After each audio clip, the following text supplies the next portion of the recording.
হয় না রে। আমাদের সিরাজগঞ্জ 22 কেজি ছাগল বেচা রাখছি এক শালা। কয় কেজি? 22 কেজি ছাগল বেচা রাখছে। ল্যাংটা থাকে, শীত করে সোয়া খালে আমের জুস খাওয়াচ্ছি। আমি বলে ভাই ল্যাংটা কি খাওয়াইস? আর আমার কা হুজুর আপনার শরীয়তের আলেম তো মারুপত চোখে থাকো না। কম কি দেখি না? ল্যাংটাও হলে ভিতরে মাল আছে। কম ঠিকই কইছে, ওর মাল দেখা যাচ্ছে, আমাদের মাল ঢাকা আছে। তা কয় না পাবলি। ল্যাংটা মানুষ দেখলে মানুষ আল্লাহর ওলি মনে করে। ওর মধ্যে কিচ্ছু নেই, ফরজ গায়েব। পায়খানা করে কুলুপ করে না, মানে পায়খানা করে পানি খরচ করে না, প্রসাব করে কুলুপ করে না, অথচ অলি মনে করে। যা বাবা কয়, বাবা খাও, বাবা খা আছে না নাই? আবার এই ত্রিশুল পেঁচাইয়া গায়ে কি জানে পেঁচাইয়া দোকানে চোখ বন্ধ করে দে, মানে ওর বাবার তা দে, তখন বলা লাগে কামাই করে খাগা যা। এরকম পাগল আছে না নাই? নামাজ নাই, রোজা নাই, হজ নাই, যাকাত নাই, খালি বান্দারি গজল গায়। বলবো কি একটু? গাঞ্জার কলকে হাতে নেয়, গাঞ্জা খায় আর বলে দয়াল লক্ষ্য রাখিস, আমি হলো অজ্ঞান। ও গাঞ্জা খাও অজ্ঞান হবে, আল্লাহর বিলে ঠেকা পড়ছে। এইরকম বাদ পর আছে না নাই? জনগণ আছে না নাই? নামাজ নাই, রোজা নাই, হজ নাই, যাকাত নাই, বান্দারি গজল গায়। বলবো কি একটু? কে রাজি আছেন তো? ওরা বলে বাবা বান্দারি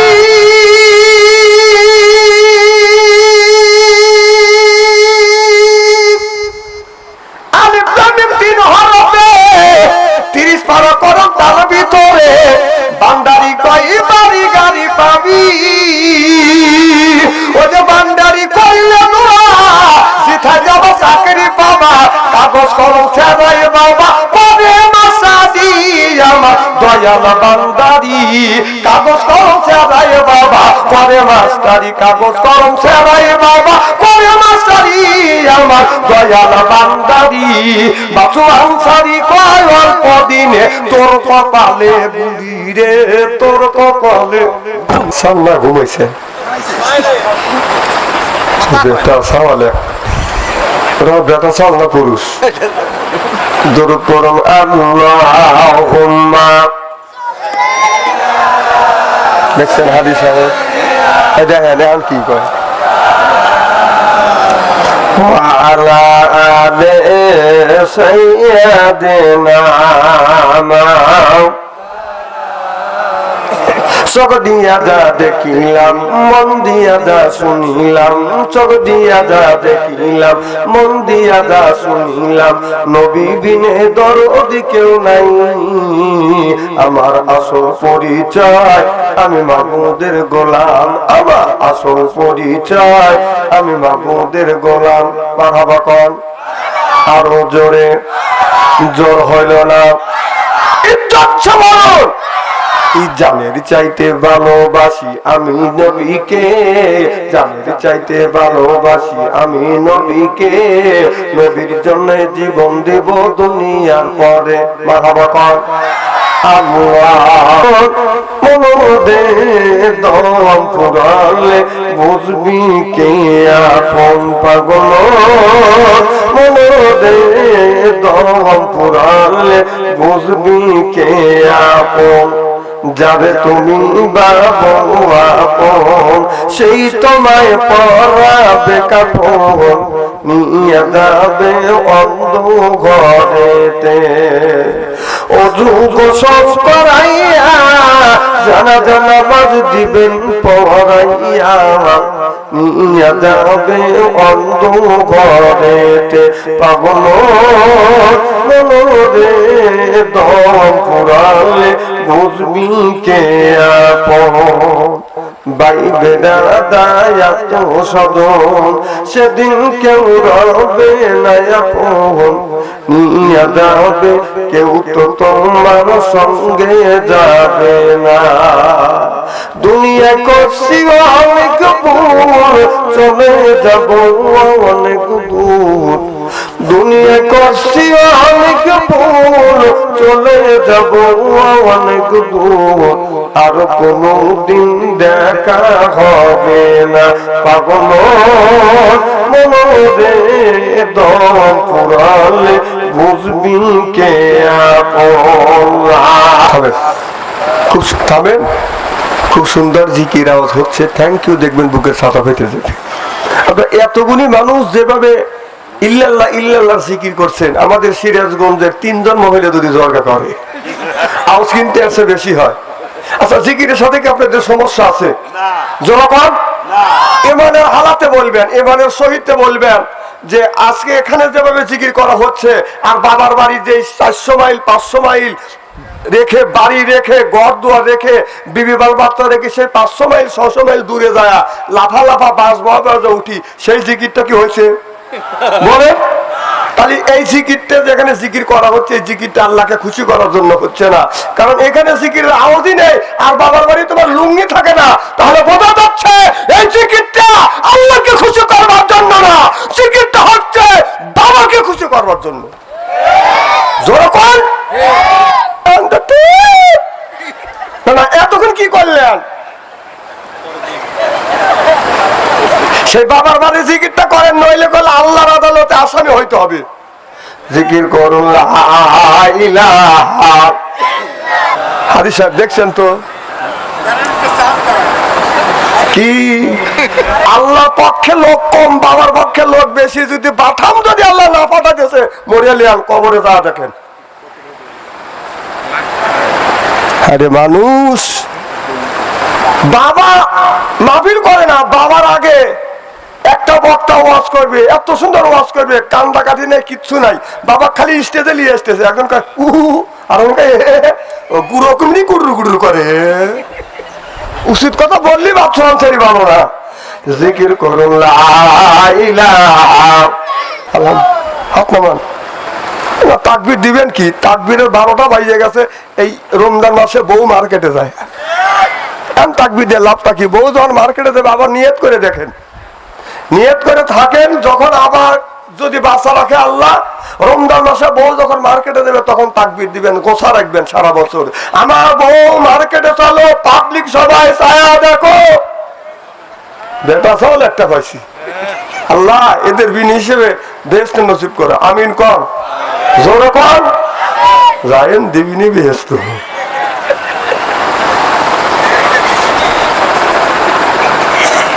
দুনিয়ায় যতগুলি নেতা আছে, প্রত্যেকটা নেতার কর্মী নেতাকে জানাই ওয়েলকাম, স্বাগতম, শুভেচ্ছা। আমরা পাবনা জেলা অন্তর্গত চাটনা থানা যুব সমাজ কর্তৃক আয়োজিত পবা খালি গ্রাম থেকে নবীর প্রতি জানাতে চাই লক্ষ কোটি দরুদ ও সালাম। সকলেই পড়ুন সাল্লাল্লাহু আলাইহি ওয়াসাল্লাম। সর্বপ্রথম জানতেছি আমার ভাইয়েরা, আপনারা সকলে ভালো আছেন? আল্লাহ আপনাদের দয়া আমাকে সুস্থভাবে সহিভাবে আপনাদের সামনে উপস্থিত করেছেন, তবে আপনাদের পবিত্র জবান থেকে এই গুনাহগার বাক্স আনসারির জন্য খাস করে দোয়া করুন। অল্প সময় হলেও যেন কোরআন আর হাদিস থেকে বাস্তব ভিত্তিক 2-4টি কথা আমার মুনিব, আমার রব, আমার সৃষ্টিকর্তা, আমার বিধানদাতা, আমার রিজিকদাতা আমার জবান থেকে যেন বের করে দেয়। সকলে কর আমি। আর একটিবার বলুন, একটু জোরে বলুন। আমি আপনাদের কাছ থেকে দোয়া চেয়ে নিয়ে আপনাদের সার্বিক আর মঙ্গল কামনা করে আলোচনা শুরু করছি ইনশাআল্লাহ। এই গভীর রজনী, এই গভীর রাত্রি পর্যন্ত আপনারা যে বসে আছেন, রমজানের পর মাথা একটু জোরে কর। অনেক মানুষ তো 2-3 দিন ধরে গরুর গোস্ত খাচ্ছে, ওরা কল মেলা করে বাড়ি চলে গেছে, আর আপনারা এখানে বসে আছেন। আমি এখান থেকে মন্তব্য করলাম আপনারা জান্নাতি জান্নাতি জান্নাতি, আমিন কর। আর এই জায়গা সব মানুষ আসতে পারবে না, ভিতরে ইমানের স্পিরিট থাকতে হবে না। অনেক মানুষ দূর দূরান্ত থেকে কোরআনের মাহফিলে আসছেন। বাড়ির পাশে এমন লোক আছে, দেখেন গা শুয়ে আছে, জান শুয়ে আছে। তো এইরকম 3 দিন ব্যাপী তাফসীর মাহফিল হচ্ছে, হাজার হাজার মানুষ দূর দূরান্ত থেকে আসছে। বাড়ির পাশে ইমানের আর কোরআনের মাহফিলে যায় না। মানুষের নাম আছে, কাজ নাই, এরকম লোক আছে না নাই? নাম হলো আবু বকর সিদ্দিক, বিশ্বাসী। পবা বাজাররা বলবে যে 200 টাকা হাওলাত দেওয়া, আগামী শনিবারে দেবো, 200 টাকা হাওলাত নিবে, আর বুড়িয়াও জীবনে শনিবার আসবে না। আছে না নাই? আছে। নাম হলো ভারত, মানে সাহসী অর্থাৎ পালোয়ান। বিড়াল যদি বলে ওই এলাকায় নেই, আছে না নাই? নাম হলে বাঙালির ভিতরে একটুকু ইমান নেই। কথা কন। বাড়ির পাশে ইমান আলী, উনি শুয়ে আছে, হাজার হাজার মানুষ কোরআনের মাহফিলে যাচ্ছে। ইমান আলীর বিবি বলতেছে, স্বামী আজ 30টা বছর ধরে তোমার সাথে ঘর সংসার করতেছি, একটা দিনে তো তোমার ভালো কাজ দেখলাম না। কত মানুষ দূর দূরান্ত থেকে আসছে, আর পবাখালি কোরআনের মাহফিল হচ্ছে, তাফসীর মাহফিল হচ্ছে, হাজার হাজার মানুষ যাচ্ছে, তুমি বাড়ি রইছো, যাও একটু যাও। ইমান আলী বকদম কা চুপ কর, পেতনি বকবার পেতনি কয়। প্রেম আর ভালোবাসা, আদর আর মহব্বত দিয়া মানুষের মন যত জয় করা যায়, রিমেন্টে নিয়ে জেলের মধ্যে ঢুকাইয়া দাওয়াইয়া মাইরিয়া মানুষের মন জয় করা যায় না। তো ইমান আলীর বিবি বুঝছে, আমার সোনা, আমার ময়না, আমার লক্ষ্মী, আমার আত্মা করি আত্মা। ইমান আলী ঠান্ডা হয়ে গেছে। বিবিটা আদর দিছে, আদর বোঝেন না, সবাই তো একটু আদর চায়। ইমান আলী বলতেছে, বিবি আমি যদি কোরআনের মাহফিলে যাই তুমি খুশি? কয়, স্বামী আজ 30টা বছর তোমার ভালো সংসার করতেছি, তোমার ভালো কাজ দেখি না, গেলেই আমি খুশি। তো বলতে তাহলে একটা হারিকেল লাগা দাও। হারিকেল বোঝেন তো? তো ইমান আলীর বিবি হারিকেল লাগা দিছে। ইমান আলী হারিকেল নিয়ে কোরআনের মাহফিলে গেছে। যা দেখেছে হাজার হাজার মানুষ। বাংলাদেশে এখনো এমনও মাহফিল হয়, বসা তো দূরের কথা, দাঁড়ানোরও জায়গা পাওয়া যায় না, আছে না নাই? তো ইমান আলী বসবে, বসবার মতো কোনো জায়গা নাই। ঘুরে গাড়ি লক্ষ্য করে দেখে এইরকম স্টেজ, সামনে একটু জায়গা আছে, এই জায়গাতে ইমান আলী বসছি। কে বসে? জোরে বলুন। সামনে তাই ইমান আলী বসে আছে। ও তো জীবনে ওয়াজ শোনে নাই। বাংলাদেশে এমনও মানুষ আছে জীবনে কোরআনের মাহফিল এখনো আসেনি। বাংলাদেশে কোরআনের মাহফিল কম হয় না, হয়, এখনো আছে। তো ডেকোরেশনে সাজগোজ দেখে মনে মনে ভাবতেছে এইটাই মনে হয় ওয়াজ। পাশে হাদিস সাহেব বসে আছে, হাদিস সাহেব বলতেছে, হাদিস সাহেব এইটাই কি ওয়াজ? হাদিস সাহেব বলতেছে, না এটা ওয়াজ না। কারণ ওয়াজ কাক কয়? কেন? তৃতীয় বক্তা ওয়াজ করতেছে, দ্বিতীয় বক্তা ওয়াজ করবে, তারপরে প্রধান বক্তা আসবে। দ্বিতীয় বক্তা তৃতীয় বক্তা বিদায় হয়ে গেছে, প্রধান বক্তা এরকম স্টেজে আসে বসে আছে। ইমান আলী সামনে বসে। কোথায় বসে? জোরে বলুন। সামনে বসে। প্রধান বক্তা স্টেজে বসে হাজার হাজার মানুষ দেখে তার আত্মা ভরে গেছে। প্রথম পর্যায়ে ওয়াজ করতেছে। আমার ভাইরা, আপনাদের হাজার হাজার মানুষ দেখে, আপনাদের সুন্দর পরিবেশন, আচার আচরণ দেখে আমার আত্মা ভরে গেছে। আমার মন বলতেছে ইমান এখানে আছে। যে হাতু এরকম উঁচু করছে, ইমান এখানে আছে। ইমান কয় সাইছি, ও আমি কোরআনের মাহফিলে আসবো না। আর আমার বুবি পাম পুঠিতে বাধা দিল। হুজুর কয় ইমান এখানে আছে। আমি মানে এই জায়গা আসছে, এই খবর যদি হুজুর জানে, হুজুর আরো গুমার ফাঁস করবে। ইমান যাত্রাও দেখে, যা আমি এখানে থাকবো না। এত গুণী মানুষ কাউরে হুজুর ধরলো না, হুজুর ঘুরে উঠে আমাকে ধরলো। ইমান আলী কাজা থাকবো না, এই বলে ইমান আলী চলে যাবে, উঠবে, চলে যাবে, যাই যাই বাপ। এক পর্যায়ে মৌলানা সব ওয়াজ করতেছে। আমার ভাইরা, দেশের অবস্থা বেশি ভালো না, তবে আমাদের ভিতরে যে ইমানটা আছে, ইমানটা কিন্তু এখন যাই যাই বাপ। ইমানটা সারছি, আমি যাই যাই বাপ। এই খবর হুজুর কিভাবে জানলো? হ্যাঁ, যা এখানে থাকবোই না। আমি যাই যাই বাপ, এই খবর হুজুর যদি জানে, হুজুর আরো গুমার ফাঁস করবে। ইমান মানুষের আইলো ঠেলে। এই বলে ইমান আলী হামা গরু দিয়ে ডাইন পাশ দিয়ে গেট পর্যন্ত চলে গেছে। যা ফাঁকা পাইছে, গাড় ঘুরে দেখতেছে, দেখি এখন হুজুর কিছু বলে কিনা। এক পর্যায়ে মৌলানা সব ওয়াজ করতেছে। আমার ভাইরা, দেশের অবস্থা বেশি ভালো না, তবে আমাদের ভিতরে যে ইমানটা আছে, ইমানটাকে সব মানুষ মিলিয়া শক্ত করিয়া মজবুত করিয়া ধরো। যেই কইছে ধরো, ইমানটা সারছে। এতগুলো মানুষ একজন করে যদি থাপাতে, তাহলে আমার জানি বাঁচবে না। এবার উঠে পবাখালির বিল দিয়ে দৌড় সরেছি। হুজুর কা বাবা কে দৌড়াইলো? পাবলিক কা হুজুর ইমান দৌড়াইছে। বিশ্বাস করেন ভাই, ইরির ক্ষেত কেবলই 200 ফুট পানি দিছে, আর 200 ক্ষেতে পাকাইছে। ইমান আলী যায় আর গড়ে গড়ে পড়ে, গড়ে গড়ে টাকা দিয়ে আসতেছে না, কাদা দিয়ে শরীর জড়া গেছে। এদিকে ইমান আলীর বিবি ইমান আলীকে কোরআনের মাহফিলে পাঠা দিতে পেরে নিজের জীবন ধন্য মনে করতে পেরেছে। ঈশার নামাজ পড়ে আল্লাহর কাছে হাত তুলে মোনাজাত করতেছে। আমার স্বামী কোরআন বোঝে না, হাদিস বোঝে না। আল্লাহ রে, আমার স্বামীকে সুন্দর করে বুঝাইয়া কোরআনের মাহফিলে পাঠা দিতে পেরে আমি আমার জীবন ধন্য মনে করতে পেরেছি। আল্লাহ, আমি তোমার কাছে দরখাস্ত করি, তোমার কাছে আর কিছু চাই না। আল্লাহ, আমার স্বামী ইমান আলীকে তুমি হেদায়েত নসিব করিও। এই বলে বলে ইমান আলী দোয়া করতেছে, আপনার বিবি দোয়া করতেছে। ইমান আলী যাইয়া পিছনে দাঁড়াচ্ছে, রোস্ত হেদায়েত ছুটোই। একবার হাত দিয়ে শুরু করছে, একবার পাও দিয়ে শুরু করছে। ইমান আলী বিবি বলতেছে, স্বামী, কত মানুষ কোরআনের মাহফিল থেকে হেদায়েত প্রাপ্ত আসে, আর তুমি এসে পাগলামি শুরু করলে। ইমান আলী কা, পাগলামি দেখলি কি? তুই যে পাম্পট্টিতে পাঠা দিলি, টাকা দেখ তোর ইমানের অবস্থা। হুজুর যখন বললো যে সব মানুষ মিলিয়ে ইমানকে শক্ত করে মজবুত করে ধরো, আমি যদি দৌড় না দিতাম তোর ইমানের 12টা বাজে যাইতো। কথা কয় না পাবলিক, যখন আমাদের ভিতরে যে ইমান আছে, ইমানের 12টা কিন্তু বেঁচে গেছে।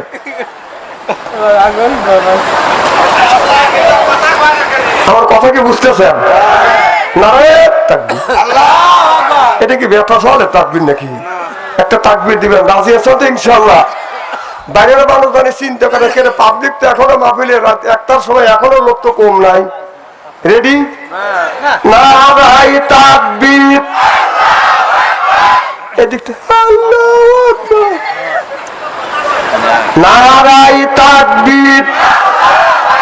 এই আল কোরআনের হাল হোক, এই আল হাদিসের হাল হোক, টেলিভিশনের হাল হোক। হ্যাঁ, টেলিভিশনে আলো জ্বলান, সারে সর্বনাশ হচ্ছে ঘরে ঘরে টেলিভিশন। যদি কথা বলেন, সেও আজটা করবো না ইনশাআল্লাহ। আমার ভাইরা বাপ, ভালো করে লক্ষ্য করে শুনুন, আমাদের এতে বাদাম শুনতে হবে। আল্লাহ নবী দুনিয়ার বুকে এসে 3টা জিনিস ভালোবাসতেন। সর্বপ্রথম ভালোবাসতেন খুশবুকে আতরকে। 1 নাম্বার ভালোবাসতেন খুশবুকে আতরকে। 2 নাম্বার ভালোবাসতেন আল্লাহর নবী বাদাম মা জাতিকে। 3 নাম্বার ভালোবাসতেন আমার নবী নামাজকে। সিল্লাইয়া কম মারহাবা। পয়েন্টটা ঠিক রেখেন। 1 নাম্বার ভালোবাসতেন খুশবুকে আতরকে, 2 নাম্বার মাজাতি, 3 নাম্বার নামাজ। সুবহানাল্লাহ। আমার ভাইরা, আমার নবী একদিন মসজিদের বারান্দায় মন খারাপ করে বসে আছে। আমার নবীর মন খারাপ আল্লাহ সহ্য হচ্ছে না। আল্লাহ বললে, জিবরাইল তাড়াতাড়ি যা, আমার বন্ধুর মন খারাপ, আমি আল্লাহ তো আমার সহ্য হচ্ছে না। আমার বন্ধুর কিসের অভাব? টাকার অভাব, পয়সার অভাব, নারীর অভাব, গাড়ির অভাব, এমন কোন জিনিসের অভাব পড়েছে, সব অভাব গুণে আমি আল্লাহ দূর করে দিব। এবার আমার আল্লাহর কথা শুনে জিবরাইল আলাইহিস সালাম নবীর কাছে চলে আসলেন। ওহিলিয়া মুহাম্মদ আয় গিবনা গোপ্তা তানা গোপ্তা জিবরাইল, জিবরাইল হাই গিবনা গোপ্তা তানা গোপ্তা রব্বুল জলিল। জিবরাইল আলাইহিস সালাম বলে, ইয়া রাসূলুল্লাহ, ইয়া হাবিবাল্লাহ, আপনি কেন কাঁদেন গো নবীজি? আপনার কিসের অভাব? টাকার অভাব, পয়সার অভাব, নারীর অভাব, গাড়ির অভাব। আমার নবী বলে, জিবরাইল, টাকা পয়সা, নারী, গাড়ি কোন জিনিসের অভাব না। কবরের মধ্যে আমার উম্মতের কি হবে এই চিন্তায় আমি নবী অস্থির। সুবহানাল্লাহ বললাম না? হযরত জিবরাইল আলাইহিস সালাম আমার নবীকে নিয়ে বডি সালমানের কবরের পাশে গেলেন। যাইয়া ডান পাকা দিয়ে হালকা আঘাত করলেন আর বললেন, কুম বিইজনিল্লাহ, আল্লাহর হুকুমে আল্লাহর বান্দা জিন্দা হয়ে যাও। দেখা গেল কবরের মাটি বাঁধতে লাগলেন, লাফাতে লাগলেন। কবরের ভিতর থেকে আল্লাহর একটি বান্দা বাদান বের হয়ে আসলেন। আপনার এত সুন্দর চেহারা, মনে হয় তার চেহারা থেকে বাদান আপনার নূরের আলো জ্বলতেছে। পা আম্মান সাকুলাত মাওয়াজিনুহু, সুবহানাল্লাহ বললেন না? মনে হয় অন্ধকার রাত্রিতে আকাশে যখন একটা চাঁদ উদিত হয়, এই চাঁদের এই তারকাটা বাদান অন্ধকারে রাত্রিতে বাদান ঝিকমিক ঝিকমিক করে জ্বলে। ওই মানুষের চেহারা থেকে নূরের আলো ঝিকমিক ঝিকমিক করে বাদান জ্বলতেছে। আকাশের তারা বলো, আকাশের তারা বলো, ঝিলিমিলি জ্বলছে। হাবিব এসেছে, রাসূল এসেছে, আমার নবী এসেছে, হাবিব জোর করে মারহাবা। আমার ভাইরা এই দৃশ্য দেখানোর পর পাখা দ্বারা হালকা আঘাত করলেন, আল্লাহর বান্দা কবরের মধ্যে চলে গেলেন। কিছু দূর আঘাত যাইয়া আমার জিবরাইল আলাইহিস সালাম আবার কবরের উপরে আঘাত করলেন আর বললেন, কুম বিইজনিল্লাহ, আল্লাহর হুকুমে আল্লাহর বান্দা জিন্দা হয়ে যাও। দেখা গেল কবরের মাটি বাঁধতে লাগলেন, লাফাতে লাগলেন, কবরের ভিতর থেকে আল্লাহর একটা বান্দা বাদান বের হয়ে আসলেন, এমন কালো, এমন কালো, এমন কুচি, আপনার বেগুন চুলার মধ্যে দিলে যেমন রং হয় এইরকম কালো একজন মানুষ বাদান বের হয়ে আসলেন। আল্লাহর নবীকে এই দৃশ্য দেখানোর পর পাখা দ্বারা হালকা আঘাত করলেন, আল্লাহর বান্দা কবরের মধ্যে চলে গেল। আল্লাহর নবী বলেন, জিবরাইল, দুইটা মানুষের কারণ বুঝলাম না, আমাকে একটু বুঝাও। জিবরাইল আলাইহিস সালাম বলে, ইয়া রাসূলুল্লাহ, ইয়া হাবিবাল্লাহ, প্রথম নম্বরে যেই মানুষটাকে দেখানো হলো এই মানুষটা জীবনে নামাজ ছাড়ে নাই, রোজা ছাড়ে নাই, হজ ছাড়ে নাই, যাকাত ছাড়ে নাই। আল্লাহ বলে, মাইয়াকি ওয়াইরাল ইসলাম, ইসলাম ছাড়া অন্য কোন তন্ত্র মন্ত্র জাতীয়তা বা ধর্ম নিরপেক্ষ মতভেদ কেউ যদি কায়েম করে, ফালি ইউকুবালা মিনহু, ওর নামাজ রোজা হজ আর যাকাত আল্লাহর দরবারে কোনদিন কবুল হবে না, হতে পারে না। ওহুয়া ফিল আখিরাতি মিনাল খাসিরিন।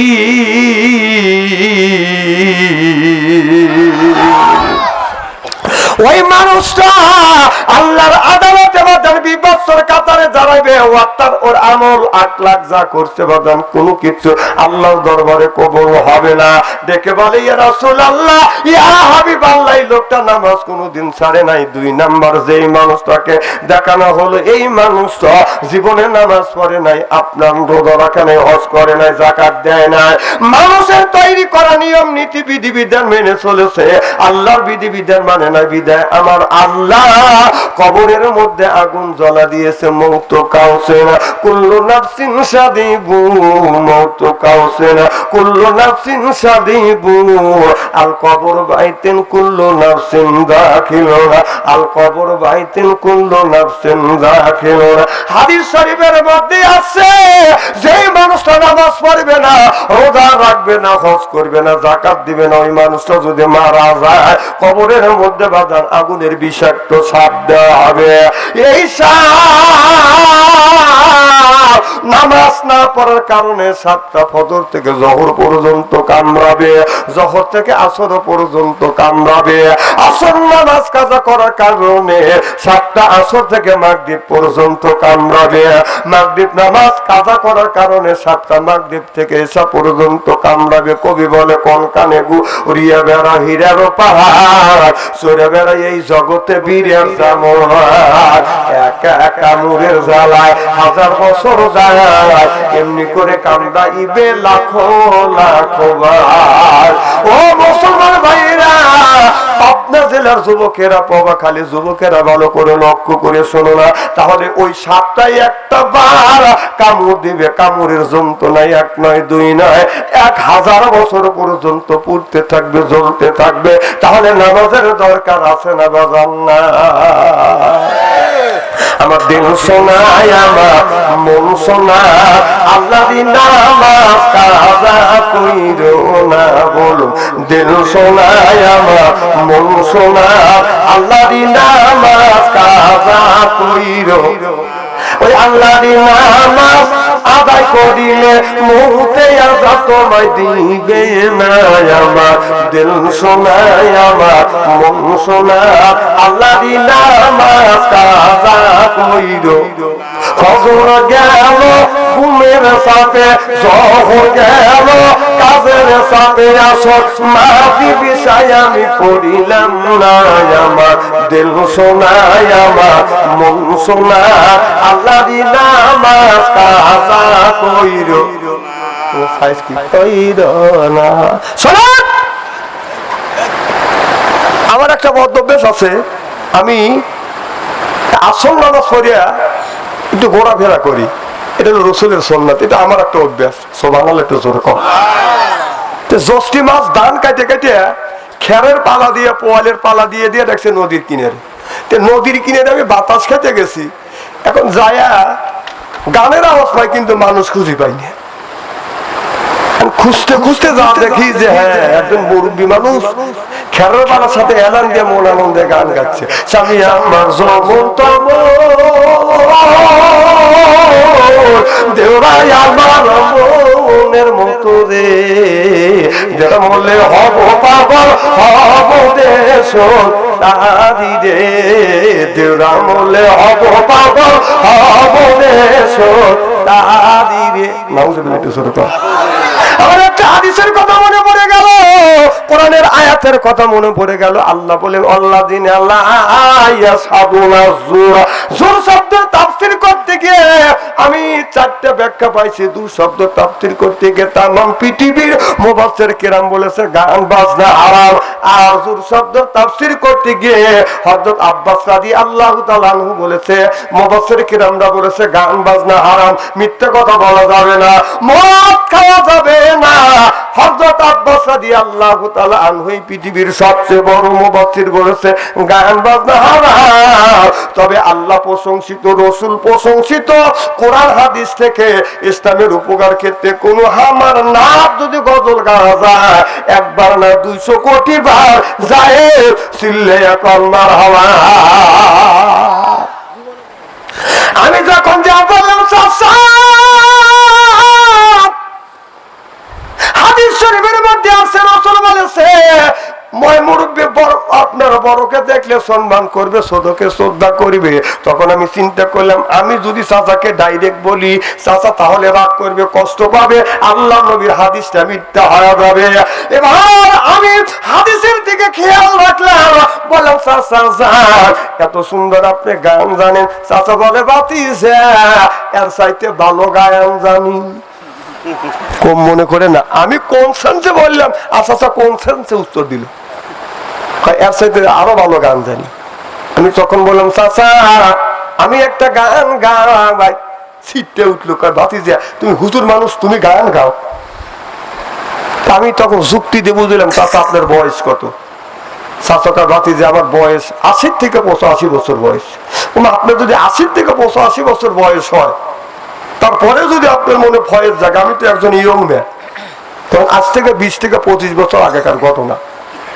চাচা যখন যুক্তি দিয়ে ঠেকাইলাম, তখন চাচা গাড় কাট করে বলে যে হইবে গোদের বাতি রে, আখিরাতে পাবি মুক্তি কোরআনে প্রমাণ রে। বলুন আখিরাতে পাবি মুক্তি কোরআনে রে, আখিরাতে পাবি মুক্তি কোরআনে প্রমাণ রে। সুবহানাল্লাহ, একটা জোরে কর। চাচা আমার কথা শুনিয়া আর চোখের পানি ধরে রাখতে পারি নাই, ধা ধা করে চোখের পানি ফেলে দিয়ে দিয়ে কান্দে। আমি চিন্তা করলাম মনে হয় আমার আচার আচরণে ব্যবহারে চাচা কষ্ট পেয়েছে। আমি অমনি হাত করে ধরলাম, চাচা আপনি কি আমার আচার আচরণে ব্যবহারে আপনি অন্তরে কষ্ট পেয়েছেন? চাচা বলে ভাতিজা তোমার আচার আচরণে ব্যবহারে আমি অন্তরে কষ্ট পাই না, তুমি কোরআন দিয়ে হাদিস দিয়ে সুন্দর করে তুমি বুঝ দিলে আমার অন্তর চোখ খুলে গেল। ও ভাতিজা জীবন ভর লাইলি মজনু শ্রীপরাদের প্রেমের গান কত গাইছে মানুষ, ওয়েলকাম জানাইছে, স্বাগতম জানাইছে, কোনোদিন এত সুন্দর করে বুঝ দেয় না। ভাতিজা কোরআন দিয়ে সুন্দর করে বুঝ দিলে আমার অন্তর চোখ খুলে গেল। আজকের থেকে তওবা করলাম, জীবনে হায়াতে আল্লাহ যতদিন বাঁচিয়ে রাখবে আর জীবনে কোনোদিন অশ্লীল গান বাজনা গাবো না, আল্লাহর ঘর মসজিদ কোনোদিন ছাড়বো না। চিল্লে এখন মারহাবা তাকবীর। আল্লাহ বললেন মাইয়াহদি আল্লাহু ফালা আল্লাহ তারে হেদায়েত করে, মানুষ তারে গোমরা বানাতে পারে না। আল্লাহ তারে গোমরা বানায়। আমার মতো মৌলবী বাচ্চু আনসারীকে বাইতে খাওয়ালে এই লোকটা কোনোদিন হেদায়েত নসিব হবে না। শ্রীলে এখন ঠিক কিনে হেদায়েতের মালিক কে? আরো জোরে। জোর হইল না। মাহফিলে আনার মালিক কে? মাহফিলে আনার মালিক কে? তাকে একটা পর্যন্ত বসা রাখার মালিক কে? আল্লাহ মালিক। আল্লাহ তাকে মনোনীত করেছে, তিনি তার দিনের মনোনয়ন দিয়ে কোরআনের মাহফিলে রাতে একটা বড় বসা রেখেছে। আল্লাহ তাকে মনোনীত করে নাই, সে কোরআনের মাহফিলে আসতে পারে নাই, আসতে পারবে না। চিল্লা কোন ঠিক কিনা? খুব কি খারাপ লাগতেছে? আমি যদি এইভাবে ঘন্টাখানে আলোচনা করি, শোনার জন্য রাজি আছেন তো? আচ্ছা, হাত তুলে দেখান তো দেখে, রাগ করবেন কারা কারা? না না না, আপনাদের মন মানসিকতা খুব ভালো আছে। আমি অন্তর থেকে দোয়া করি আল্লাহ যেন জান্নাতে জানিয়ে কামড় শিক্ষা দেয়। আমিন কোন? জোরে কোন?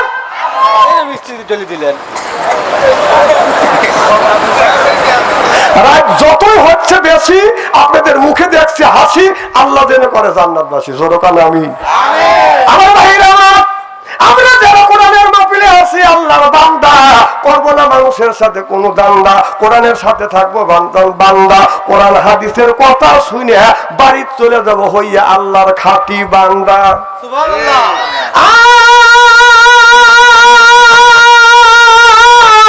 কোরআনের মাহফিলে আমরা যারা আছি আল্লাহর বান্দি, আর করবো না স্বামীর সাথে আর কোনোদিন বন্দি। কোরআনের সাথে রাখবো বাদান সন্ধি, কোরআন হাদিসের কথা শুনে বাড়ি চলে যাব হইয়া আল্লাহর খাঁটি বান্দি।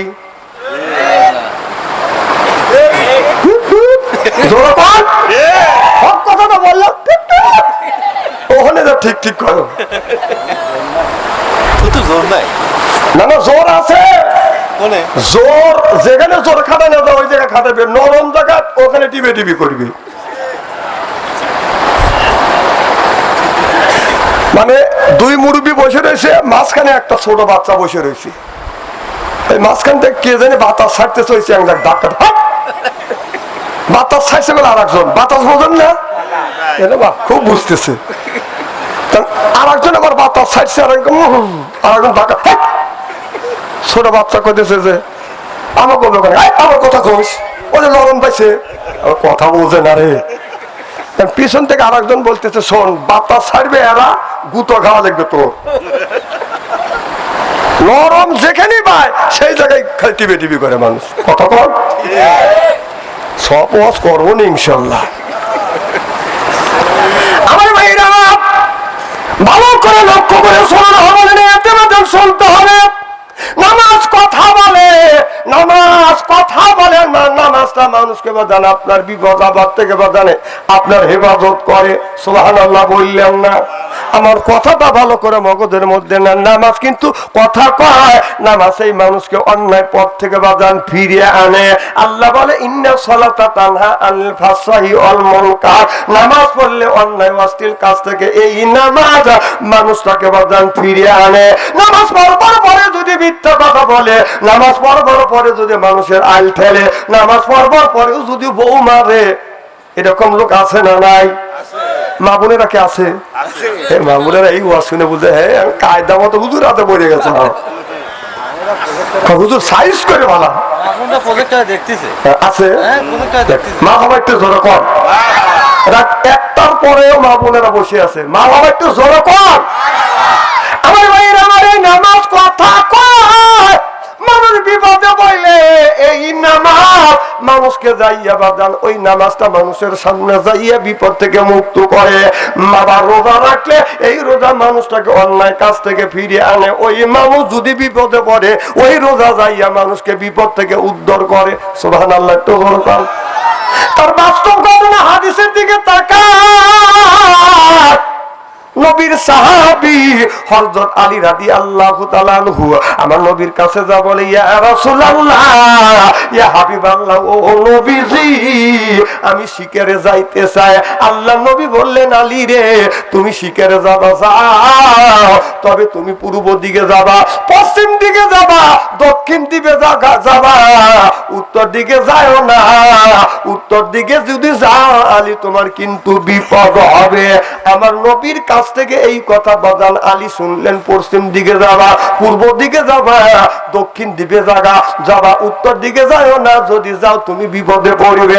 হযরত আলী আমার নবীর কাছ থেকে বিদায় নিয়ে মা ফাতেমার কাছে চলে গেলেন। বিবি ফাতেমা, আমি তো শিকারে যাব, কোন দিন আসবো, আর আসবো কি আসবো না, হয়তো আমার জীবনের তোমার আমার শেষ সাক্ষাৎ। আইরে বিবির কাছে। হযরত আলী বিবির কাছে যাইয়া মা ফাতেমার কপালে একটা চুমো দিলেন। সুবহানাল্লাহ, একটু জোরে কর। শিকারে যাচ্ছে, বিবির কপালে চুমো দিছে। আমরা যে কোরআনের মাহফিলে আইছি, কোন লোকটা আসবার সময় বিবির কপালে চুমো দিয়ে আইছি? একটা লোক হাত তুলে দেখান তো দেখি। চুমো যে দিবেন, যে টিপ লাগায়,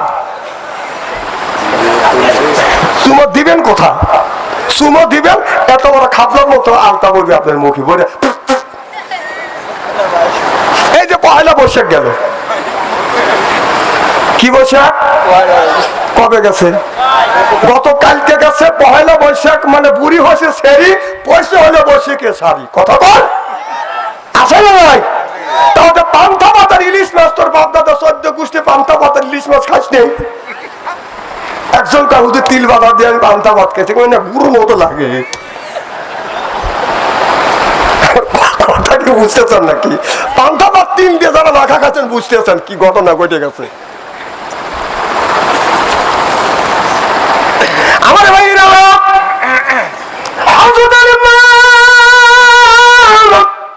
ফাতেমার কাছে যাইয়ে কপালে চুমা দিয়ে হযরত আলী বাদান রওনা করলেন। হযরত আলী বাদান আপনার যাইয়ে রওনা করলেন। বাদান শিকারে যখন রওনা করলেন, আমার নবী বলে, আলী রে, তবে আমার একটি কথা শুনে যাও। এ আলী, আমার একটা কথা শোনো। হযরত আলী দাঁড়িয়ে গেলেন। ইয়া রাসূলুল্লাহ, ইয়া হাবিবাল্লাহ, কি বলবেন, কোন কথাটা শুনবো? আমার নবী বলে, আলী রে, তুমি যখন দক্ষিণ দিকে যাবা, দক্ষিণ দিকে যখন যাবা, যা দেখবে একটা বড় একটা বটের গাছ আছে। এই বট গাছের নিচে একজন মুরব্বী মানুষ বসে থাকবে। এই মুরব্বী বসে থাকবে, মাথায় থাকবে টুপি, মুখে থাকবে দাড়ি, গায়ে থাকবে জুব্বা, আর আল্লাহ আল্লাহ জিকির করবে। আর তোমার হাতে যেই তরবারি থাকবে, এই তরবারি দিয়ে লোকটার গর্দানটা কেটে ফেলবে। আলী এই কথা শুনিয়া বাদাম রওনা করলেন। যাইতে যাইতে বাদান আপনার সেই বাদাম জঙ্গলার ভিতরে বাদাম চলে গেলেন। হযরত আলী একটা গাছের কাছে যাইয়া বাদান আপনার পশ্চিম দিকে গেলেন। পশ্চিম দিকে যা দেখে, পশ্চিম দিকে যা দেখে, একটা গাছের উপরে বাদান, ডালের উপরে হলুদ রঙের একটা পাখি বাদাম বসে আছে। এই পাখিটা এত সুন্দর। হযরত আলী বলে, আল্লাহর সৃষ্টি জগতে এত সুন্দর পাখি আমি কোনদিন দেখি নাই। আলী মনে মনে মনস্থ করলে, পাখিটা আমি ধরবো, আমার দয়াল নবীর কাছে, বিশ্ব নবীর কাছে আমি নিয়ে যাব। হযরত আলী পাখি ধরতে যায়, পাখি ধরা দেয় না, ধরবে লাভ দিয়ে আর এক ডালে যায়। হযরত আলী পিস পিস যায়, আবার ধরার জন্য পজিশন নেয়, ধরবে, থাপা দিছে, লাভ দিয়ে আর এক ডালে বাদান চলে গেছে। এইভাবে বাদান এই ডালের তা ওই ডালে, ওই ডালের তা ওই ডালে যাইতে যাইতে যায় দেখে টয়লেটের মধ্যে বাদান পড়িয়ে আপনার মলগুনি ঠোকরা ঠোকরা পাখিটা খাচ্ছে। হযরত আলীর মনে ঘৃণা হয়ে গেল, আল্লাহ রে, এত সুন্দর পাখি তো জীবনে দেখি নেই। যেই পাখিটাকে ধরার জন্য গেলাম, এই পাখিটা শেষ পর্যন্ত মলের মধ্যে পড়িয়ে মলগুনি ঠোকরা ঠোকরা খাচ্ছে। আলী চিন্তা করেন, এই কথাটা আমার বিশ্ব নবীর কাছে আমি বলবো, পাখি এত সুন্দর পাখি হইয়া কেনই বা মল খাইলো। এই কথাটা রসুলের কাছে বলবেন। হযরত আলী শিকার থেকে বাজান বাড়িতে চলে গেলেন, যাইয়া আল্লাহ নবীর কাছে বলে, ইয়া রাসূলুল্লাহ, ইয়া হাবিবাল্লাহ, আমি যখন পশ্চিম দিকে গেলাম, আমি যা দেখলাম এত সুন্দর পাখি আমার জীবনে কোনোদিন দেখি না। ধরার জন্য গেলাম, পাখিকে ধরতে পারলাম না। এই পাখিটা শেষ মুহূর্ত আপনার মলের মধ্যে পড়িয়ে মলগুনি ঠোকরা ঠোকরা খাচ্ছে। ও নবীজি, এর কারণ বুঝলাম না। ইয়া রাসূলুল্লাহ, ইয়া হাবিবাল্লাহ, কারণটা আমাকে বুঝা। আল্লাহ নবী আলীর জবান থেকে এই কথাটা যখন শুনলেন, আর আমার নবী ধা ধা করে চোখের পানি ফেলে দিয়ে দিয়ে কান্দে। আলী বলে, ইয়া রাসূলুল্লাহ, ইয়া হাবিবাল্লাহ, আমি ভালো কথা ভালো প্রশ্ন করলাম, আর আপনি চোখের পানি ফেলে ফেলে কাঁদতেছেন, আপনি কি আমার কথায় কষ্ট পেয়েছেন? আমার নবী বলে, আলী রে, আমি তোমার কত কষ্ট পাই না। আর ব্যাখ্যা হলো, আলী রে, আমার এমন একটি জামানা আসবে, এমন জামানা, এমন জামানার উম্মত আমার হবে, আমার উম্মতের মাথায় টুপি থাকবে, মুখে দাড়ি থাকবে, গায়ে জুব্বা থাকবে, তারপরে এই উম্মত যাইয়া আপনার মল গুনে বাদাম খাবে। সেইটা হলো মাথায় টুপি পরিয়ে, গায়ে জুব্বা পরিয়ে, মুখে দাড়ি রাখিয়া, হজ করিয়া আসিয়া মানুষ এখনো বাদাম সুদ খায় কি খায় না।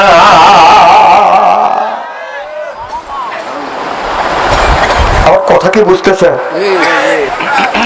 আমার নবী বলে, আলী রে, তার মানে হলো এমন একটা জামানা আমার, আমি নবী দুনিয়ায় থাকবো না, আলেমদের কাছে এই কোরআনটা রেখে যাব, আর আমি নবী আমার হাদিসটা রেখে যাব। আল্লাহ নবী দুইটা জিনিস রেখে গিয়েছে, একটা হলো আল্লাহর কোরআন, আর দুই নাম্বারটা হলো রসুলের হাদিস। আলী, দুইটা জিনিস রেখে যাব। কিছু মানুষ দুইটা জিনিসের উপরে চলবে, আর কিছু মানুষ এই দুইটা জিনিস বুকে রাখবে, ধারণ করবে, কিন্তু তার বিধিবিধান মানবে না। অর্থাৎ আমার জামানার এমন এমন কিছু কিছু আলেম হবে, তারা মুখে বলবে, নিষেধ করবে, ভিতরে ভিতরে এই অন্যায় গুণী তারাই করবে। সিল্লাইয়া কন্যা উজুবিল্লাহ।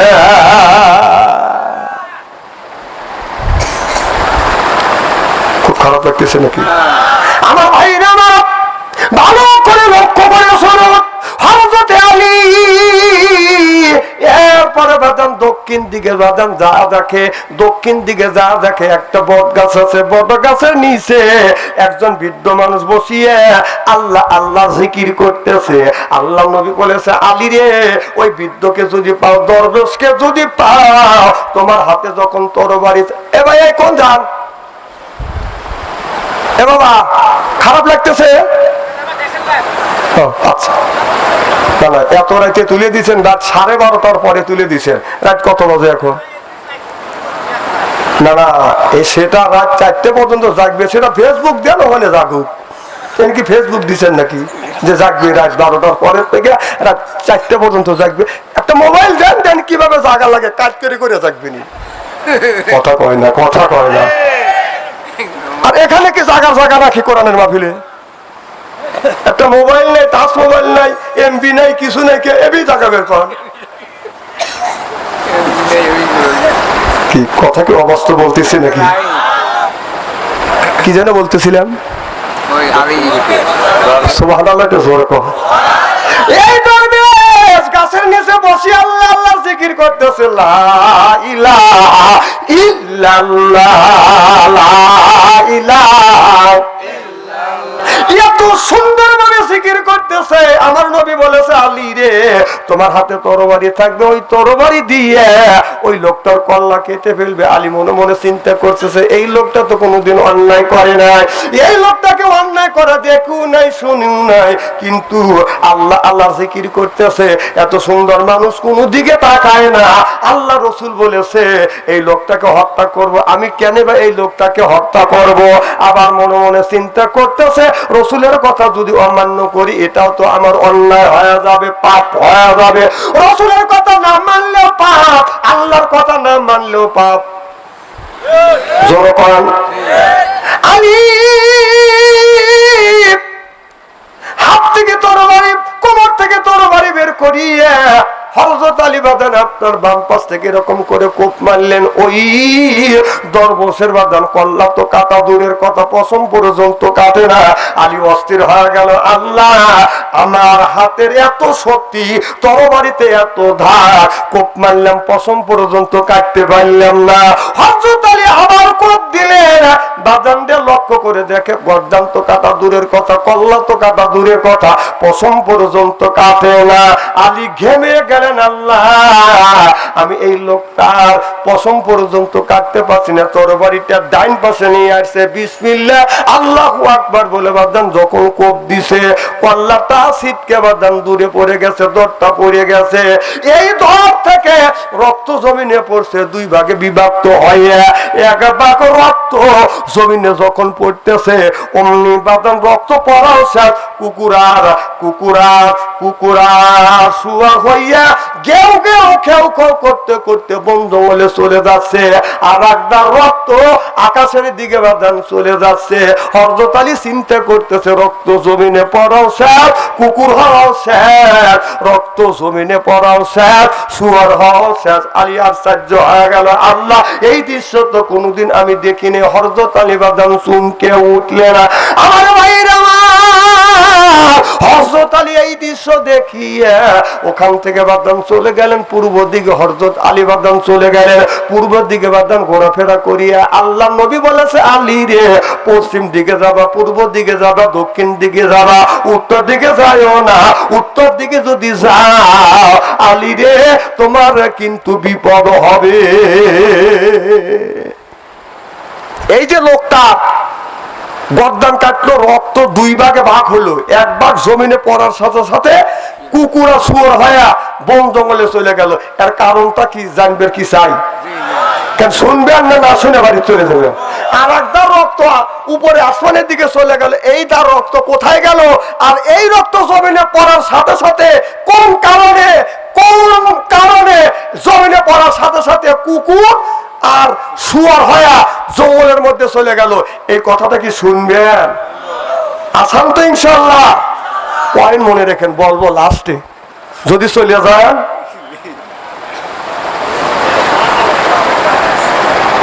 ওয়াজটা শুনে যায়েন, যান আমার আপত্তি নাই, কিন্তু শুনে যায়েন। আর যারা চলে যাবে আমি মাইক দিয়ে বলবো না, মাইক ছেড়া বলবো, যাতে শুনবেও না পারে বাইরের থেকে। যারা কাঁচা খোকা বক্তা না, 30 বছরকার অভিজ্ঞ এই মাঠে, ফেলু মনে করেন না। এই হাত দিয়ে কত মানুষের জানাজা নামাজ পড়াইছি, গোসল করাইছি, মাটি দিছি, চ্যাংরা মানুষ বুড়ো হয়ে গেছি। আর নাই 200 বছর বেঁচে থাকবো, হাসি দিয়ে উড়ে।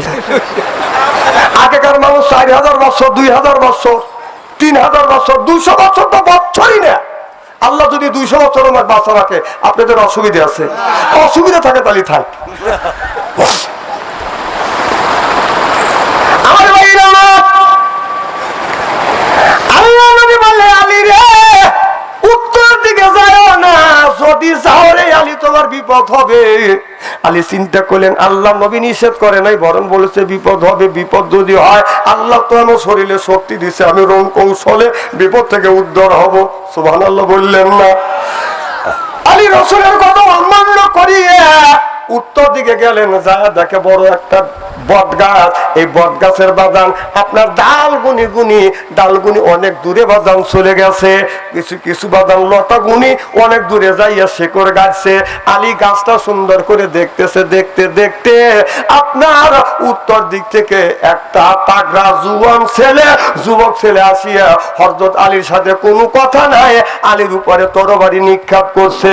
আলী ও কবর থেকে তরবারি বের করছে, দুইজনের মধ্যে তুমুলাকারে বাদাম লড়াই শুরু হয়ে গেল, যুদ্ধ শুরু হয়ে গেল। বাদাম যুদ্ধ করতে করতে করতে করতে আলীর মতো পালোয়ার ওই যুবকের কাছে বাদাম বন্দী হয়ে গেলেন। ওই যুবকটা হযরত আলীকে বেঁধে ফেললেন। আলী চোখের পানি ফেলে দিয়ে দিয়ে কান্দে, আল্লাহ নবী বলেছে আলী রে পশ্চিম দিকে যাবা, পূর্ব দিকে যাবা, উত্তর দিক দক্ষিণ দিকে যাবে, উত্তর দিকে যাও না, তোমার বিপদ হবে। নবীর কথাই অমান্য করিয়া উত্তর দিকে এসে আমি বিপদে পড়ে গেছি। এই জঙ্গলার মধ্যে কেউ তো আমার দেখবে না, আমার বিবি বাল বাচ্চাকে আমি দেখতে পারবো না, আমার নবীর সাথে আর কোনোদিন দেখা হবে না। আল্লাহ জায়গা যদি মরিয়া যায় কেউ আমাকে রক্ষা করবার জন্য আসবে না। হযরত আলী চোখের পানি ফেলে ফেলে বাদান কাঁদতেছে। এমন সময় আলী পশ্চিম দিকে ছায়া দেখে বাদান পাঁচটা যুবক রাঙ্গা তরবারি নিয়ে হযরত আলীর কাছে এসে বাদান হাজির হয়ে যায়। দেখে বলে আলী রে কান্দো না, তুমি বন্দী হইছো। ও আলী তুমি কাঁদতেছো, তুমি ভয় পাও না, আমরা তোমরা পাঁচজন বন্ধু, আমরা তোমার পাঁচজন বন্ধু আইছি, এখান থেকে তোমাকে মুক্ত করে নিয়ে যাব। সিল্লাইয়া কল্লার হাওয়া। আলী বললেন তোমরা যে পাঁচজন বন্ধু, আমার পাঁচজন বন্ধু হবা আর বন্ধু হয়েছে, আমি তোমাদের কোনোদিন দেখি নাই, কোনোদিন তোমাদের সাথে সাক্ষাৎ হয় নাই, সালাম কালাম হয় নাই, তোমরা কে? হযরত আলী যখন এই কথা বললেন পাঁচজন বন্ধু বলে বন্ধুরে দিনের মধ্যে কতবার তোমার সাথে দেখা হয়, কতবারই তো তুমি সালাম কালাম দাও। সুবহানাল্লাহ, একটু জোরে কর।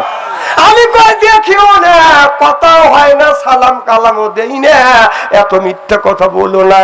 এবার পাঁচজন যুবক বলে আলী রে তুমি মিথ্যা কথা বলো না, আমার নাম হলো, আমি হলাম ফজর, আর একজন বলে আমি হলাম তোমার জোহর, আর একজন বলে আমি তোমার আসর, আর একজন বলে আমি তোমার মাগরিব, আমি আর মাগরিব, আর একজন বলে আমি তোমার ইশা। চিল্লাইয়া কোন সুবহানাল্লাহ। তাহলে পাঁচজন কে? পাঁচ ওয়াক্ত সুবহানাল্লাহ, এটা জোরে কর। এই হাদিস অস্বীকার করার কোন রাস্তা নেই। কি নামাজ পড়ে দোয়া করলে দোয়া কবুল হয় কি হয় না? হয়। আমার ভাইরা এবার এই পাঁচজন যুবক যাইয়া ওই যুবকটাকে যা বললো, হযরত আলীকে বন্দী করছে, ছাড়িয়া দে নইলে কিন্তু তোর খবর আছে। এবার যুবকটা বলতেছে ভয় পাই না, আলীকে ছাড়বো না, বহুদিন চেষ্টা করছি আলীকে বন্দী করবার জন্য, আজকে হাতের মুঠায় পাইছি, ছাড়বো না। এবার পাঁচজন যুবকের সাথে ওই যুবকের বাদান লড়াই শুরু হয়ে গেলেন, যুদ্ধ করতে করতে করতে করতে ওই পাঁচজন যুবক বাদান বন্দী হয়ে গেলেন। যেরকম নাউজুবিল্লাহ। আলী চোখের পানি ফেলে দিয়ে দিয়ে কান্দে, আল্লাহ নবী নিষেধ করেছে আলী তুমি উত্তর দিকে যাও না, আর রাসূলের কথা অমান্য করি আমি উত্তর দিকে আসছি। আর পাঁচজন যুবক আসছে মুক্ত করবার জন্য, কিন্তু তারাও পাঁচজন বন্দী হয়ে গেল। কয়জন? ছয়জন। জোর কর। ছয়জন মানুষ বন্দী। আলী কান্দে।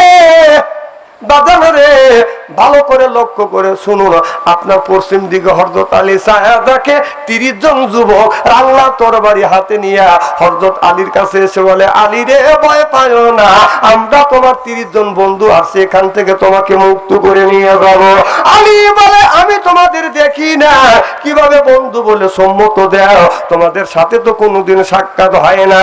দেখে বলে আলী রে আমরা তোমার 30 বন্ধু, আমাদের সাথে তোমার সাক্ষাৎ হয়েছে, আমাদের সাথে তুমি কষ্ট করেছো, সারাদিন উপবাস থেকেছো। সুবহানাল্লাহ, একটু জোরে কর। আলী বললেন তোমরা 30 জন কে?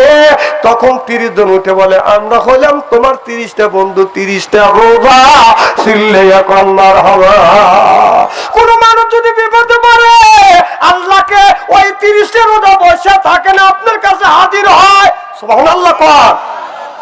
ওয়াজ মনে খুব খারাপ লাগতেছে। না না, খারাপ লাগে থুয়ে দেয়, লালনের ওয়াজ করি। কি কর? আমাদের দেশে নামাজ নাই, রোজা নাই, হজ নাই, লালন গীতি গান গায়। সে কি সামান্য সোরা, সে কি সামান্য সোরা, ধরিবি কোনা কাঞ্চিতে দরস। না না, ও তো বলবেই না, লালন বলবে না, আমি আপনি বলবো। লালন তো জানো। আসেন, ওই এত বড় কথা কইছে, কথাটা আপনারা বুঝতেছেন না। আর একটা কথা কইছে, ঘৃণিত কথা, মনকা পায়ের স্যান্ডেল খুলে তোর গালে মারি। ঠিক তো কইলেন, কলিও ঠিক না কলিও ঠিক। সেই কথা কি বলবো কিন্তু? এই লালন বলছে ওদের সোনার দিলে হয় না সম্মান, নারী জাতির কি বিদের ওকে স্যান্ডেল মারা দরকার আছে না? তোর কি মা বোন নাই? তোর যদি তুই আসলে প্রকৃতপক্ষে তুই বৈধ মার যদি সন্তান হতি তাহলে এই ধরনের কথা তুই বলছিস না। কিভাবে বললি তুই এই ধরনের কথা যে সুন্নতে হয় মুসলমান, নারী জাতির কি বিধান? তাহলে ওকে স্যান্ডেলতে পেটা দরকার কিনে? কথা কয় না পাবলিক রে, কি কম স্যান্ডেলতে পেটা দরকার কিনে? মনে হয় আপনার লালনের পক্ষের লোক না, তাহলে ওয়াজ করবো না, চলে যাবো। কে যাওয়ার লেগে উঠি নেই কে, আজকে লালনের সাইজ করে ধুয়ে যাবো।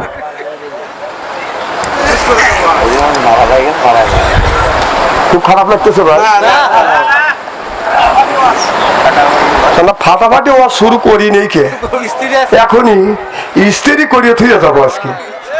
আমার কথা হলো যে সুন্নতে যদি মুসলমান হয় তাহলে তোর কথা আমি 1 মিনিটের জন্য মানিয়ে নিলাম,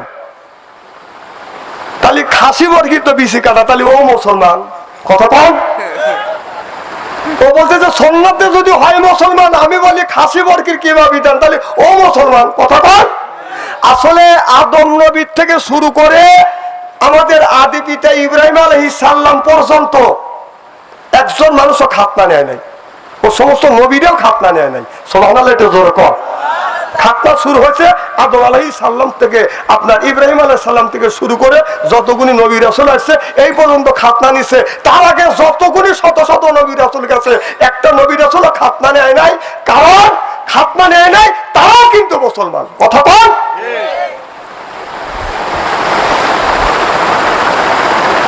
আমার ভাইয়েরা, এই লালনের সাথে আমার কোন সম্পর্ক নাই।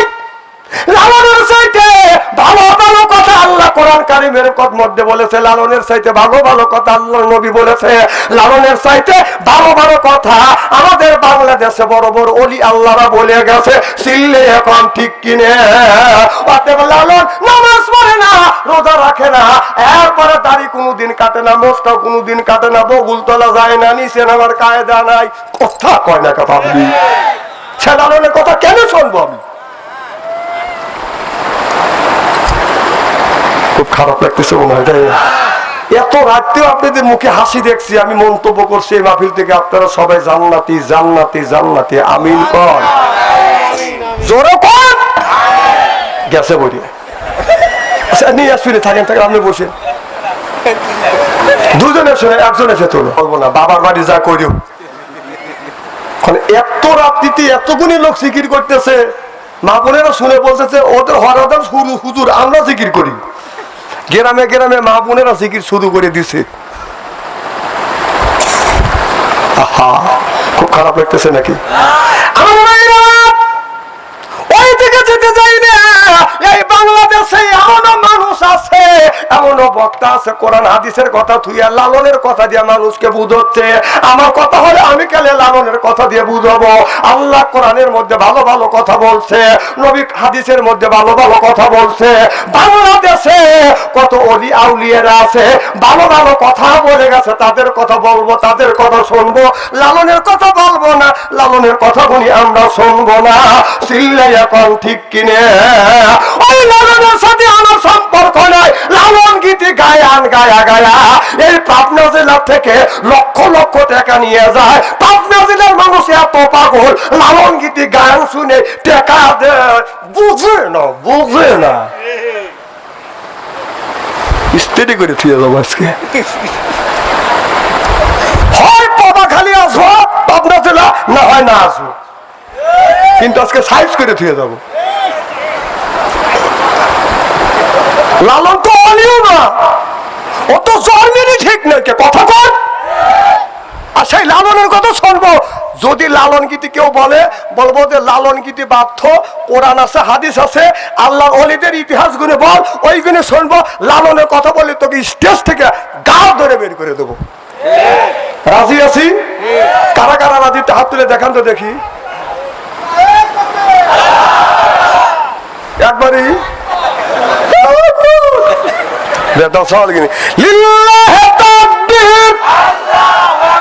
ঠিক আছে, আচ্ছা আসলে কি আপনাদের খুব কষ্ট দিচ্ছে নাকি? আমার ভাইয়েরা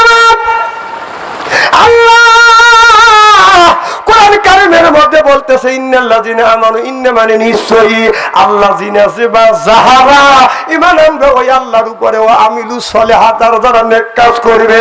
এক নাম্বার ঈমান, আর দুই নাম্বার নেক কাজ করবে। আল্লাহ বলেন কান্নাত লাহুম জান্নাতুল ফিরদাউস নুজুলা।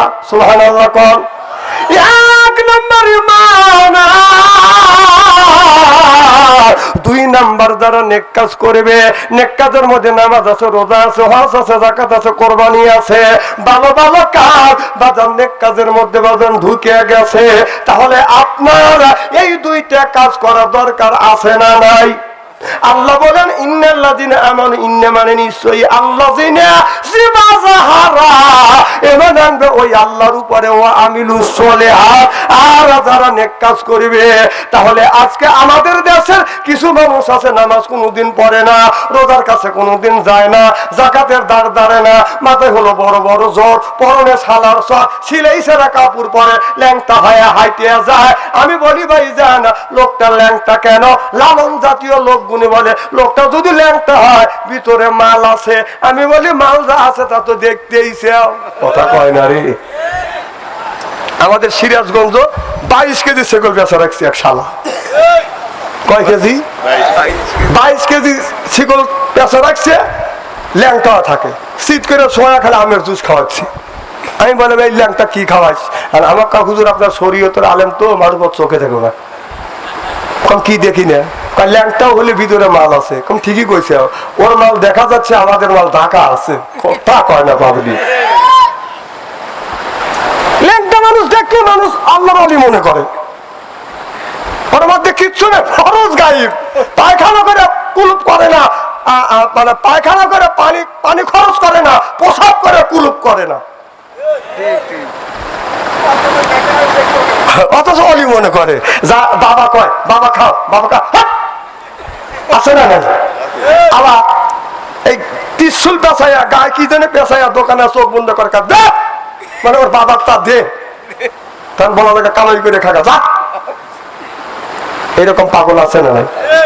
নামাজ নাই, রোজা নাই, হজ নাই, যাকাত নাই, খালি বান্দারি গজল গায়। বলবো কি একটু? গাঞ্জার কলকে হাতে নেয়, গাঞ্জা খায় আর বলে দয়াল লক্ষ্য রাখিস, আমি হলো অজ্ঞান। ও গাঞ্জা খাও অজ্ঞান হবে, আল্লাহর বিলে ঠেকা পড়ছে। এইরকম বাদ পর আছে না নাই? জনগণ আছে না নাই? নামাজ নাই, রোজা নাই, হজ নাই, যাকাত নাই, বান্দারি গজল গায়। বলবো কি একটু? কে রাজি আছেন তো? ওরা বলে বাবা বান্দারি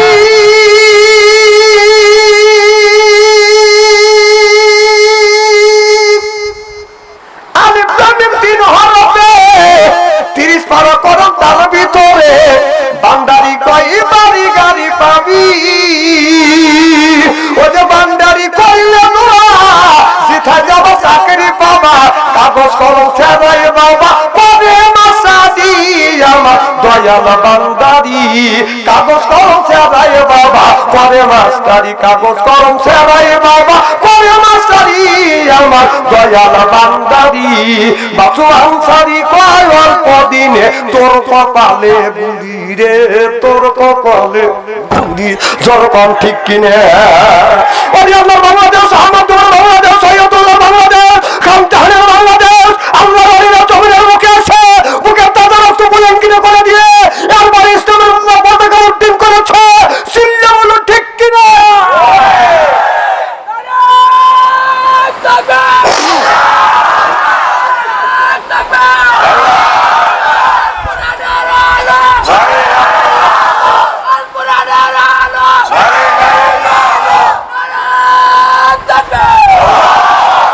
এই সমস্ত বন্ধরা আছে, ভালো ভালো পীরদের বেজ্জতি করছে। কথা কন, আমি একজন তরিকপন্থী লোক, আমি একজন ফুরফুরা শরীফের ফুরফুরা ওমর সিদ্দিকের খলিফা, একবার ফেলু মনে করিও না। আমরা এই সমস্ত বন্ডামি আর নষ্টামি সহ্য করতে পারি না, সহ্য করব না। ইমান ভিতরে যতক্ষণ থাকে, যতক্ষণ পর্যন্ত ভিতরে জান আছে, এতক্ষণ পর্যন্ত বন্ডামি মানি না, মানবো না, মানবো না। আপনারা মানবেন? পড়াই বন্ডামি কমে গেছে।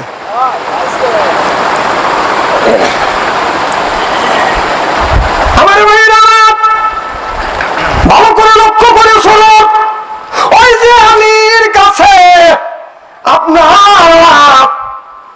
বলছে 30 জন বন্ধু এসে বলে সুবহানাল্লাহ, এটা জোরে কর।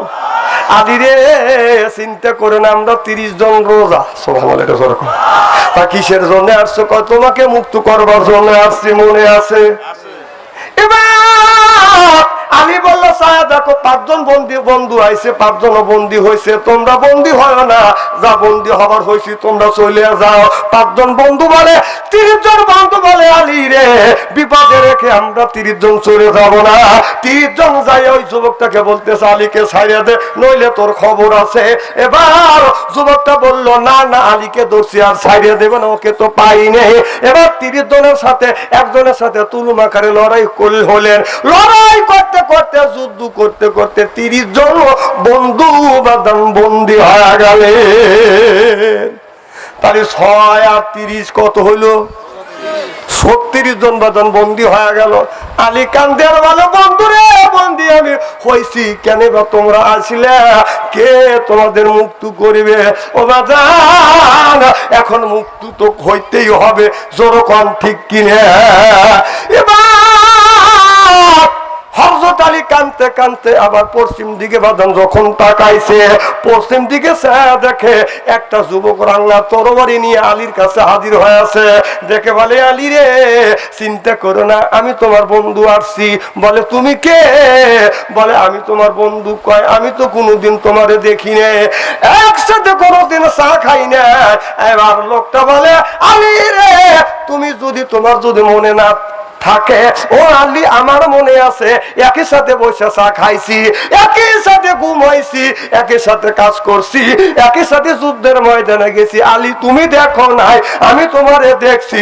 চিল্লে এখন মারহাবা।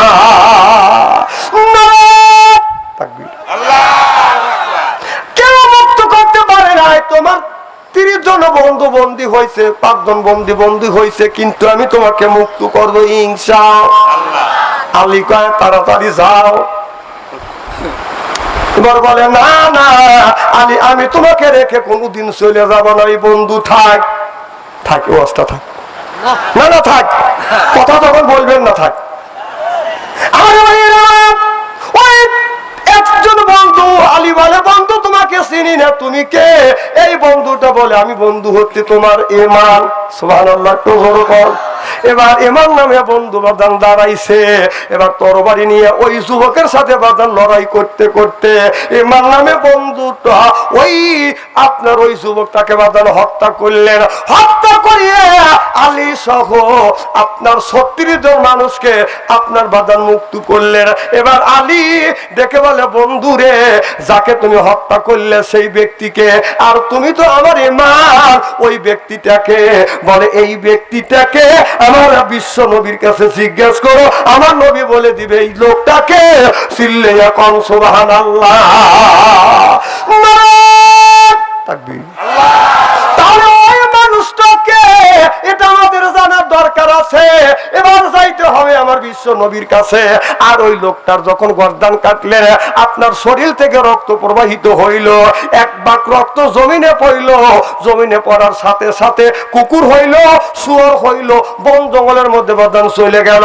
আর এক দার রক্ত আপনার আসমানের দিকে বাদান উঠে গেল। ওই রক্ত কোথায় গেল? আর রক্ত জমিনে পড়বার সাথে সাথে শুয়োর আর কুকুর হইল, কেনই বা হইল? আর ওই যুবকটাকে হত্যা করলো। ওই যুবকটাকে এই 3টা প্রশ্নের উত্তর না শুনে কেউ আমরা আজকে বাড়ি যাব না, যাব না, যাব না। আমু কমু কয় না, শুনবেন তো ইনশাআল্লাহ। আলহামদুলিল্লাহ, কিন্তু সময় লাগবে একটু, সময় দিবেন তো ইনশাআল্লাহ। আচ্ছা ফজর আজান দিয়ে নামাজ কালাম পড়ে যাবো, কি কয়? হ্যাঁ আপনারা একদিন আমার দৈনিক, আপনারা বাসে থাকেন, আমরা বক্তা মরিয়ে যাই নাকি? কাছারি মরে গেছে, আমু মরি।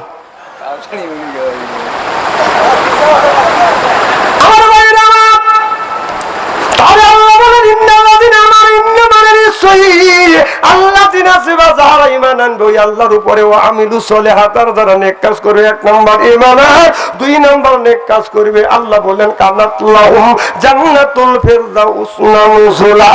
এক নাম্বার ঈমান, দুই নাম্বার নেক কাজ যারা করবে ওই মানুষটা যখন জান্নাতে যাবে আল্লাহ জান্নাতুল ফিরদাউস দান করবে। এক নাম্বার ঈমান আনবে, দুই নাম্বার নেক কাজ যে ব্যক্তি করবে ওই লোকটা যখন জান্নাতে যাবে ৭০,০০০ হুর আসবে রিসিপশন করে জান্নাতে নিয়ে যাবে। চিল্লাইয়া কান মারহাবা। কয় হাজার? ৭০,০০০ হুর আসবে রিসিপশন করে নিয়ে যাবে। এক একটা হুরের বাদান চেহারা বাদান দেখছেন, একটা হুরের চেহারা তো আমরা কোনোদিন দেখি নাই। হুর ছাড়া কারা কারা জান্নাতে যাইতে চান? হুর ছাড়া কারা কারা জান্নাতে যাবেন একটু হাত তুলে দেখান তো দেখি। বোঝা গেল হুর ছাড়া কোনো ইমানদার মুসলমান বাদান জান্নাতে যাবে না। আর জান্নাতে যদি আল্লাহ দেয় প্রত্যেকটা মানুষকে ৭০ টাকার হুর দিবে। সুবহানাল্লাহ, একটা কর না কেন? তাহলে হুর কি আমরা চাই? জোর কর, আরো জোরে।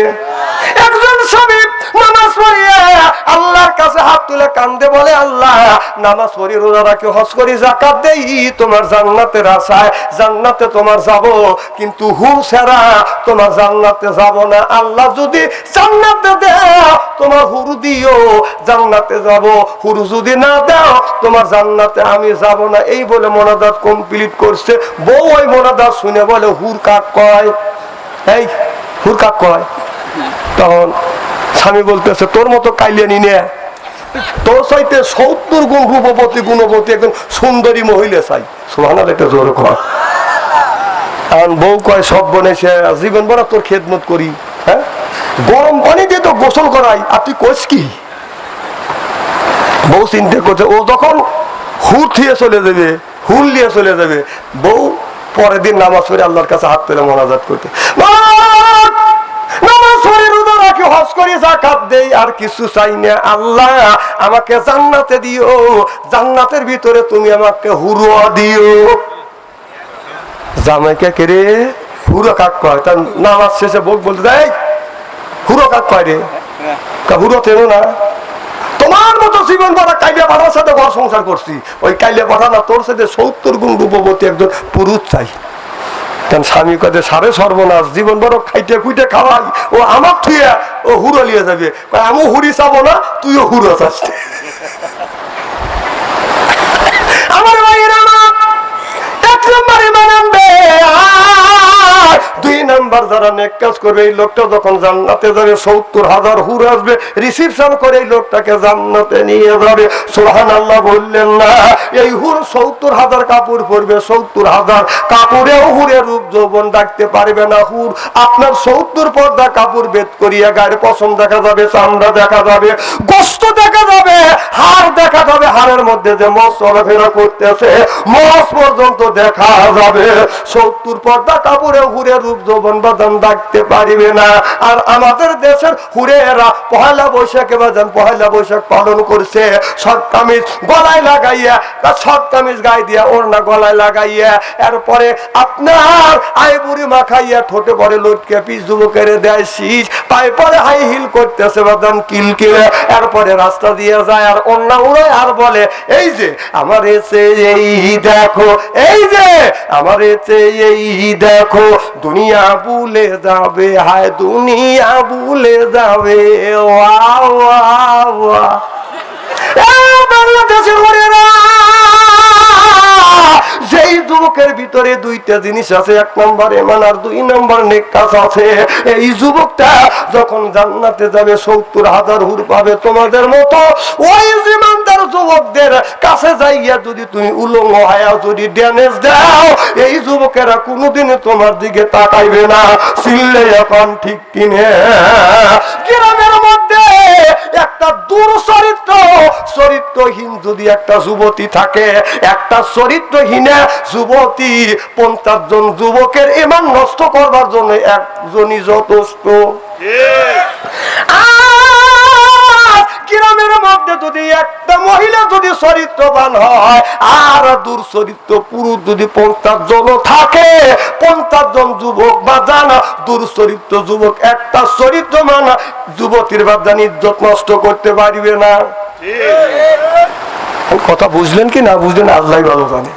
মানুষের ঈমান নষ্ট করবার জন্য একটা যুবতী মহিলাই যথেষ্ট। কথা বল, আপনি ধমক দিবে ওদের পরামানিক যা আর গুড়ি আর আবার যাবে, আছে না নাই? আছে। এই জন্যই যুবক, তুমি কেন যুবতী মেয়ের পিছনে করো? আমাদের দেশের একটা মেয়ে সাজগোজ করে রাস্তা দিয়ে যায়, যুবকেরা এতিমের মতো পিছন থেকে লাভ না না, তোমার লাভ করা লাগবে কে? তুমি লেখাপড়া করো, চাকরি করো, ব্যবসা করো, বাণিজ্য করো, 5 ওয়াক্ত নামাজ পড়ো, এই মেয়ের পিছনে তোমার ঘুরতে হবে না। তুমি যদি ভালো হও, তুমি যদি আল্লাহ হও, তুমি যদি চাকরিজীবী হও, তুমি যদি কর্মজীবী হও, তুমি যদি নামাজ পড়ো, ওই যুবতীর পিছনে তোমার ঘুরতে হবে না। যুবক, ওই যুবতী করবে, যুবতীর মা করবে, ওর বাপ করবে, ওর গোষ্ঠী করবে, বুঝলে না? না, নিজের ভালো হতে হবে না।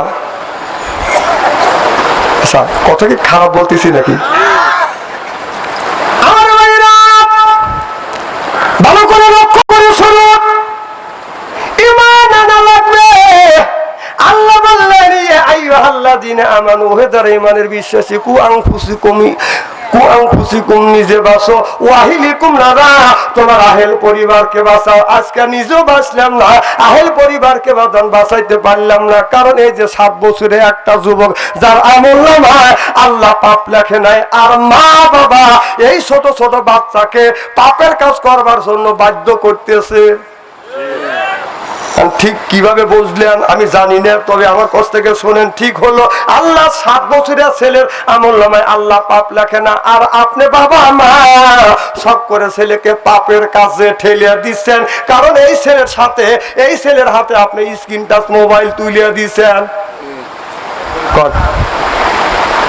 আপনি এই ছেলের আমলনামায় আল্লাহ পাপ লেখেন, আর আপনি মা, আপনি বাবা, এই ছেলেটা কত বড় অন্যায় করছে, ছোট্ট একটা মেয়ে কি অন্যায় করছে, তার হাতে আপনি স্ক্রিন টাচ মোবাইল তুলে দিচ্ছেন, পাপ কাজ করবার জন্য বাধ্য করতেছেন। কথা কম। এই বাবা এই ছেলের হাতে, ছোট ছেলে ছোট মেয়ের হাতে স্ক্রিন টাচ মোবাইল দিয়ে মসজিদে যায়, ব্যবহার দিয়েছে রব্বানা ব্যবহার। তো ছোট বাচ্চা ছোট মেয়ের হাতে, ছোট ছেলের হাতে কি তুলে দিয়ে ব্যবহার দিছিস? তোর ব্যবহারের 5 পয়সার দাম নাই। কে কথা বল, এবি ব্যবহার টাচ মোবাইলের মধ্যে কি নাই?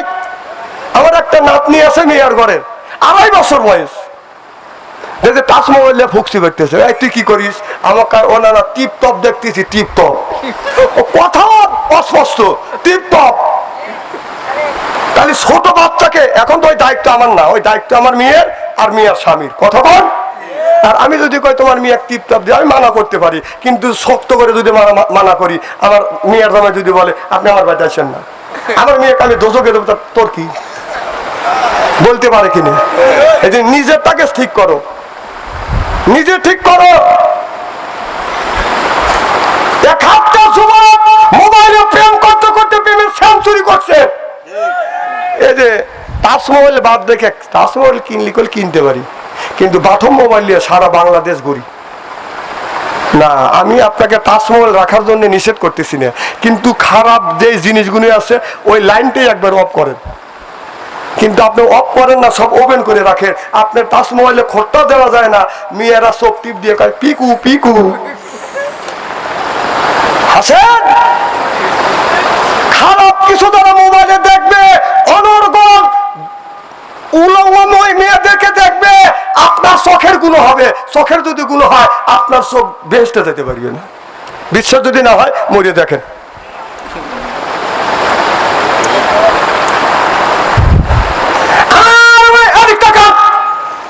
চেহারা কি একবার খারাপ নাকি?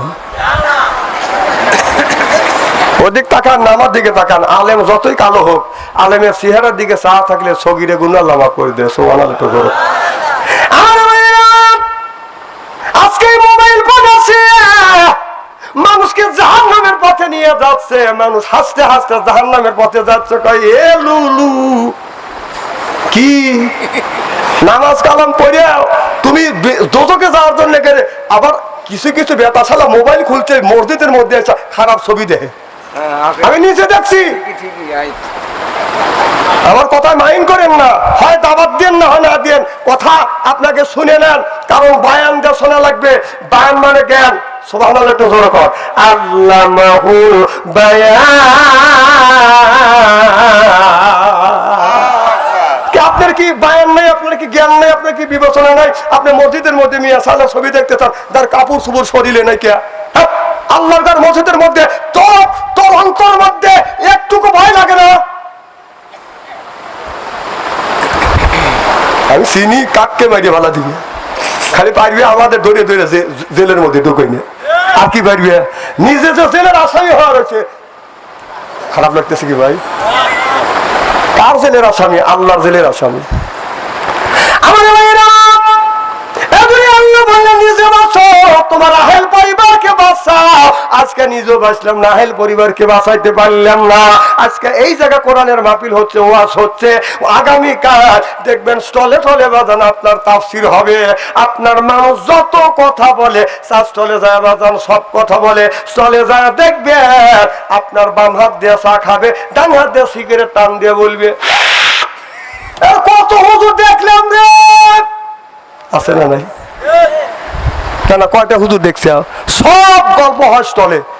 একজনে মেয়ে রাজশাহী ভার্সিটির পরে বাবা স্টলে যা চা খাচ্ছে আর গল্প করতেছে। মেয়ে একখান জন্ম দিছি, আমার মেয়ে রাজশাহী ভার্সিটির পরে ওই জায়গা আছে ছেলের বাবা, কথা থাপা দিয়ে ধরছি।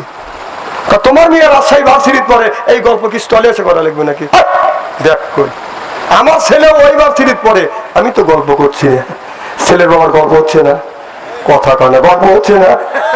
ছেলের বাবা ঠান্ডা মাথায় বাস দিচ্ছে, মেয়ের বাবা রেগে যাচ্ছে যে বেটা গল্প করে আর আমার দমকায়। তার মেয়ের বাবা বলতে, শোনেন পোয়াখালী গ্রামের অনেকেরই মেয়ে আছে, অনেকেরই মেয়ে আছে, সবাই কিন্তু ভার্সিটি পড়াইতে পারে না, ঠেলা আছে। আমার মেয়ে রাজশাহী ভার্সিটি পড়ে, মাসে লাগে 10,000 টাকা। ছেলের বাবা বলতেছে, তোমার মেয়ে রাজশাহী ভার্সিটি পড়ে, মাসে লাগে 10,000 টাকা, এই গল্প কি স্টলে এসে করা লাগবে নাকি? দেখ আমার ছেলে ওই ভার্সিটির পরে, মাসে লাগে 20,000 টাকা, আমি তো গল্প করি না। ছেলের বাবার গল্প হচ্ছে না। মেয়ের বাবা রেগে গেছে, বেটা গল্প করেন আমাকে ধমকা। মেয়ের বাবা কি, তোমার ছেলে যে ক্লাসে যে ভার্সিটি, আমার মেয়ের সাইকেল আছে সেই ভার্সিটি, আমার মেয়ের লাগে 10,000 টাকা আর তোমার ছেলের 20,000 টাকা লাগে, কারণ কি? গাল গপ্প জায়গা পাও না। ছেলের বাবা বলতেছে, তোমার মেয়ের মাসে লাগে 10,000 টাকা আর আমার ছেলের মাসে লাগে 20,000 টাকা, কারণ হলো এই, তোমার মেয়ে মিস কল দেয়, আমার ছেলে ব্যাক করে ব্যাক করে ব্যাক করে। একের ওয়াজ একের ওয়াজ।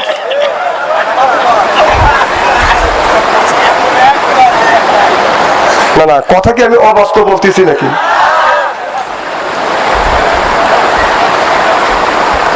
আমার ভাইরা, লা ইলাহা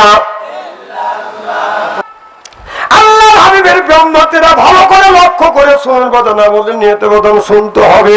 হযরত আলীর কথা কি বাদান মনে আছে? আমার নবী গভীর রাত, গভীর রজনী পর্যন্ত দিনের বাদান দাওয়াত দিচ্ছে, সারা দিন যাইয়া যাইয়া মানুষের কাছে কলেমার দাওয়াত দিয়েছে।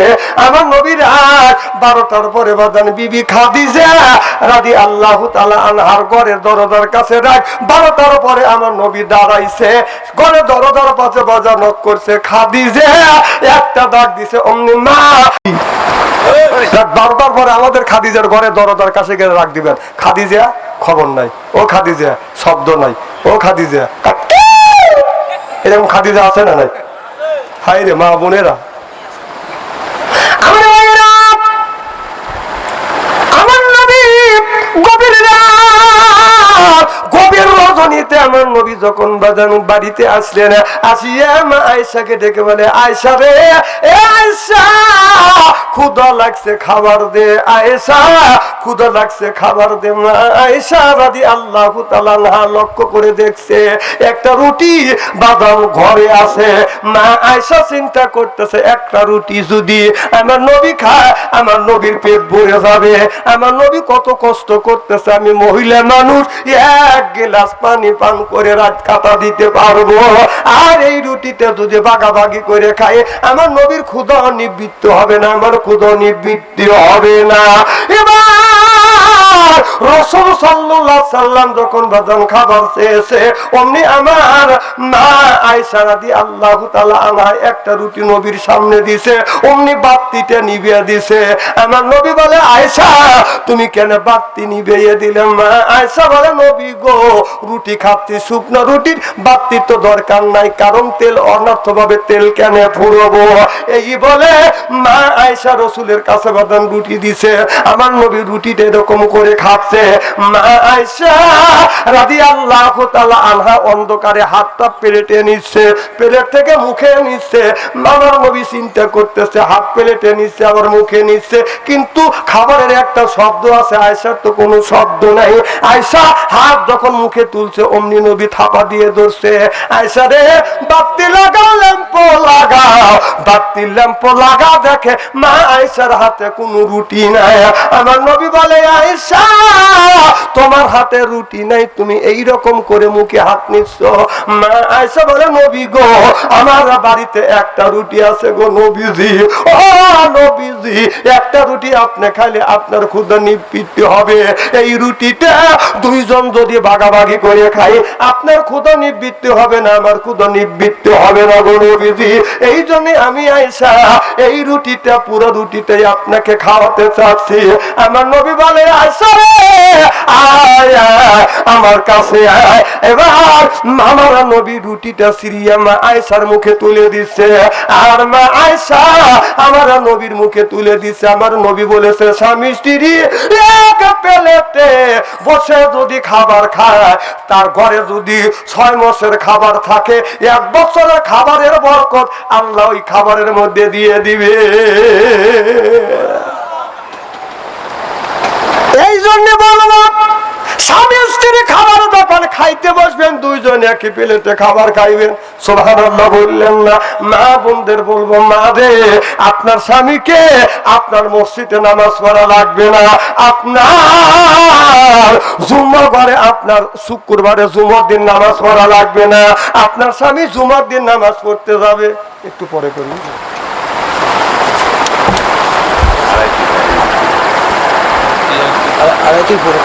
আড়াইটে 3টে 4টে কি আছে নাকি? কি কম আসাম তো ইনশাল্লাহ। আর কিসের আড়াইটে আর 3টে? আজকে পাওয়া গেছে না, সবাই তো জোরে কর। দেখেন না আমি কেমন বক্তা, একটু পরে বুঝবেন। কি যেন বলতেছিলেন? মা বন্ধের বলে, মা আপনাদের জুমা নামাজ নাই, ঈদের নামাজ নাই। কেন ঈদের নামাজ নাই? কি জন্য ঈদের নামাজ নাই? এই ঘটনা শোনার দরকার আছে না নাই? ঈদগাহ ময়দানে আমার নবী মহিলাদেরকে নিয়ে বাদা নামাজ পড়তেছে। একজন দুর্চরিত্র মানুষ একটা অঘটন ঘটা ফেলছে, কথা বুঝতেছেন না? আমার নবী বললেন, এই ঘটনা কে করলো? কে করলো? কেউ স্বীকার করে না। আমার নবী বললেন, এত বড় কাজ করলে, অন্যায় করলে, আপনার এত বড় কাজ করলে আল্লাহর ভয় কি তোমার অন্তরের মধ্যে নাই? এক সাহাবী বলেন, রাসূল গো খারাপ কাজ আমি এই নামাজের মধ্যে মেয়েদের সাথে আমি করেছি, রাসূল আপনি আমাকে শাস্তি দিয়ে দেন। আল্লাহ নবী বললেন, আজকে থেকে তোমাদের জুম্মা নামাজ নিষেধ, আজকে থেকে তোমাদের ঈদের নামাজ নিষেধ। চিল্লাইয়া কও মারহাবা। কারণ বেদাল হইতে পারে তো। আমার ভাইরা আমার ওখান থেকে জুমা নামাজ ঈদের নামাজ বন্ধ হয়ে গেল। সাহাবীরা, মহিলা সাহাবী বললেন, ইয়া রাসূলুল্লাহ, ইয়া হাবিবাল্লাহ, স্বামী যখন জুমার দিন নামাজ পড়তে যাবে, জুমা নামাজ পড়িয়া স্বামীরা অনেক সওয়াব পাবে, আর আমরা ওই সওয়াব থেকে বঞ্চিত। আমার নবী বললেন, এ নারীরা তোমরা শোনো, ও আমার সাহাবীরা সব নারীদেরকে জানিয়ে দিও, স্বামী যখন জুমা নামাজ পড়তে যাবে, বিবি একটু অজুর পানি আগা দিবে, জামাতা আগা দিবে, একটু চোখে সুরমা দিয়ে দিবে, এরপরে স্বামীর কপালে চুমো দিবে, স্বামী বিবির কপালে চুমো দিয়ে জুম্মা করে শুক্রবারের দিন নামাজ পড়ে বাড়িতে আসবে। স্বামী নামাজ পড়িয়ে যেই সওয়াব পাবে, এই সওয়াব আল্লাহ তাআলা মোল্লামায় লিখে দিবে। চিল্লাইয়া কম সুবহানাল্লাহ। আর মহিলা ডেকে বলে, ইয়া রাসূলুল্লাহ, ইয়া হাবিবাল্লাহ, আপনার ঈদগাহ ময়দানে নামাজ পড়তে যান, কত সওয়াব পান। নবীজি ওই সওয়াব থেকে কি আমরা বঞ্চিত? আমার নবী বলে না না, ওই সওয়াব থেকে তোমরা বঞ্চিত না। তোমার স্বামী যখন আপনার ঈদ ময়দানে নামাজ পড়তে যাবে, স্বামীকে আপনি একটু গোসল করা দিবেন, আপনার স্বামীকে গোসল করা দিবেন, এরপরে জুতোটা একটু আগা দিবেন, জুতোটা মুছে দিবেন। আপনার স্বামী ঈদ ময়দানে নামাজ পড়িয়া যত সওয়াব পাবে, সমান সমান সওয়াব আল্লাহ মোল্লামায় দিবে। আমাদের বিবিরা গোসল করাও দেয় না। এই যে কনকনা শীত গেল, একজন পুরুষ বলতেছে, মুরব্বী বলতেছে, হুজুর 5 দিন ধরে গোসল দেন, আমার কি নামাজ হয়? কোন কেন গোসল দেন না? আমি বললাম, হুজুর যে শীত, আপনার বিবি নাই? আছে। সে কি পানি গরম করে দিতে পারে না? না হুজুর, দেয় না। না দিলে আমরা কি করবো কম? আমি বললাম, আমাদের বউ, আমার মাহফিল শুরু হয়েছে অক্টোবরের 3 তারিখ থেকে, একটানা মাথা মারতে জোর কর। অক্টোবরে নভেম্বরের অর্ধের নাই যাইতে যাইতেই প্রত্যেক দিন গরম পানি করে দেয়। উনি এই কথা শুনে বাড়ির যা বউ বলতেছে, মানুষের বউ আমারও বউ, মানুষের বউ আমারও বউ। বউ কা তুমি বউ বউ করে, কাকা তুই বউ না, তুই তো আজ এত বছর ধরে তোর সাথে ঘর সংসার করছি, একটা নেই তো তুই গরম পানি করে দিস নি। বউ বলতেছে, তোমার গরম পানি দিয়ে গোসল দেয় এত শখ, ইচ্ছা তো করেই, কাজকেই গোসল করাবো। বিশ্বাস করেন ভাই, বাঁশের খড়ি দিয়ে 15 মিনিট গড়া পানি সিদ্ধ করছে। তাহলে ওর হাত দিয়ে দেখা লাগে যে ওই লোকটার গায়ে শোবে কি শোবে না। কথা বুঝতেছেন না? বউ পানি গরম করতেছে বাঁশের খড়ি দিয়ে, খালি টকবক টকবক করতেছে। ওই পাতখড়ি শোলা দিয়ে বেড়া দিছে, স্বামী ওখানে পেশাব করে বসি। বউ ভাবছে যে গোসল করার জন্য প্রতিশোধ দিছি। ওই টকবক পানি এক বদনা তুলছি, ও আরামে পেশাব করতেছে, বউ পিছন থেকে গোসল করার জন্য পানি ঢেলে দিছে। ও মা কয় উম্মুত কয় বেড়া ভাঙিয়ে তো নেকি আছে।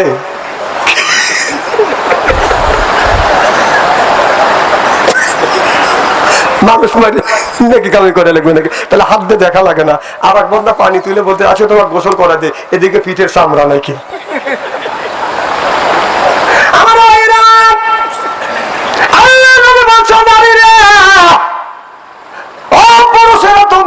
খবরদার, তোমরা এই হাত দিয়ে কোনোদিন বউ মারবে না, কোনোদিন বউ মারবে না। আল্লাহ নবী বলেছে, কোন ব্যক্তি যদি এই হাত দিয়ে যদি বউ মারে, তাদের হাতের মনে যার দান খয়রাত আল্লাহর দরবারে কবুল হবে না, হইতে পারে না। যারা বউ মারছে, কে বড় বড় চোখ করছো, কে নরম পাও? বউ মারা হারাম। খবরদার বউ মারবেন না। মা বোনেরা আছে না, মা বোনের আজকের ওয়াজ শুনতেছে, হারে এত সুন্দর সোনার মৌলবী কোনে আছিল, তোদের আমার বলে দাম নাই, সব বনে সেখানে সব বনে সেটা চুল ধরে ধরে পেটে, ভালো করে বুঝো। মা বোনদের বলে, মা স্বামী যদি তোমাকে রাগের সময় তোমার গায়ে যদি আঘাত করে থাকে গো মা, ওই জায়গাটা চিহ্ন করে রাখো। স্বামীর হাতের ছোঁয়া তোমার শরীরে যেই জায়গা লাগছে, দোজকের আগুনে কোনোদিন ওই জায়গা পুড়বে না। মা বোনেরা শুনে বলতেছে, না মারে ভালোই করছে। তাহলে কি স্বামী রহমতের হাত, কি বরকতের হাত, সুদ খাওয়া হাত, ঘুষ খাওয়া হাত, বিড়ি খাওয়া হাত। বিড়ি যারা খায় তাদের হাত দিয়ে গন্ধ, মুগু দিয়ে গন্ধ, দাড়ি দিয়ে গন্ধ, টুপি দিয়ে গন্ধ, জামা দিয়ে গন্ধ, চাদর দিয়ে গন্ধ, লেপ দিয়ে গন্ধ, বালিশ দিয়ে গন্ধ। আমার হয় সন্দ, ওরা বউটাকে কেমনে রে আল্লাহ রে, জনগণ ঠিক কিনে টাটকা বিড়ি খায়া বোর মুখের কাছে যখন মুখ লাগা, বউ খালি মুখ ঘুরা। স্বামী কয়, আমি তোমার মুখের কাছে মুখ লাই, তুমি মুখ ঘুরো। বউ করে শরমও করে, লজ্জা করে। এই মাত্র তুমি টাটকা বিড়ি খা, আমার মুখের সাথে মুখ লাগাইছো, তোর পাশার সইতে তোর মুখের গন্ধ বেশি। না, বিড়ি খাওয়া আমি নিষেধ করতেছি না, ব্রাশ করতে পারো না। তোমার বউ তুমি কষ্ট দাও, তোমার 5টা মনে একটা কথাও পায় না। মা বোনেরা শুনে বলতে, হুজুর আজকাল ইস্তেরি করে ভালো।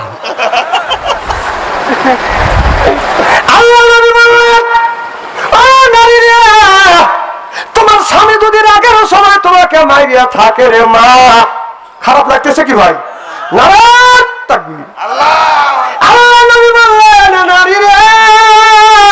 স্বামী যদি রাগের সময় তোমাকে মাইরা থাকে ওই জায়গাটা চিহ্ন করে রাখো।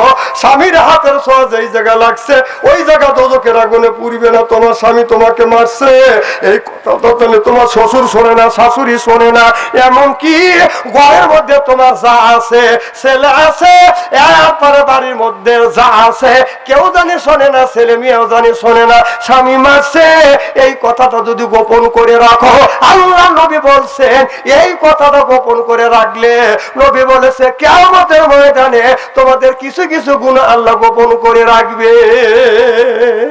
সুবহানাল্লাহ, এটা জোরে করা। আর স্বামী যদি রাগ করে বিবির গায়ে যদি একটা থাপ্পড় দেয়, 3 রাস্তার মোড়ে বসে কান দেয়ার কাজ, সব বনাইছে সমুদ্রে পিটল রে,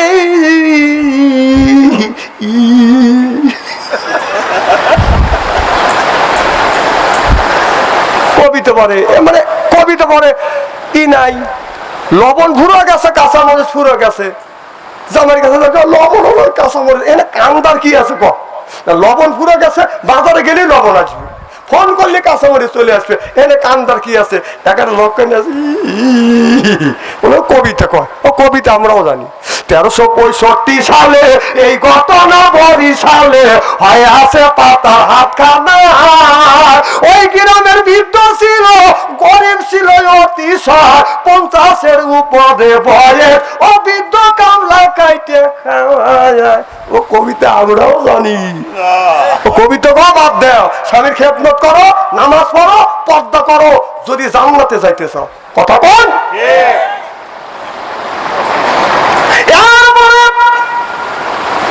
শ্বশুর আছে, শাশুড়ি আছে, শ্বশুর শাশুড়ি খেদমত করবে, খবরদার মা বাবার সাথে দুর্ব্যবহার করবে না।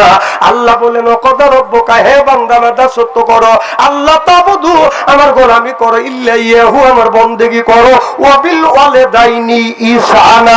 আল্লাহ বলে বান্দা রে আমার দাসত্ব আমার গোলামি করবার পরে তোমরা তোমার মা বাবার খেদমত করবে। এ কথা কার?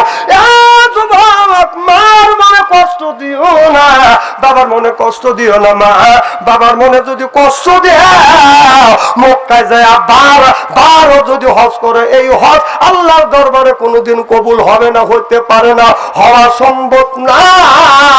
আল্লাহ বললেন আলিস কুরুলি ওয়ালি ওয়ালি দাইয়া ইলাইয়াল মাসির।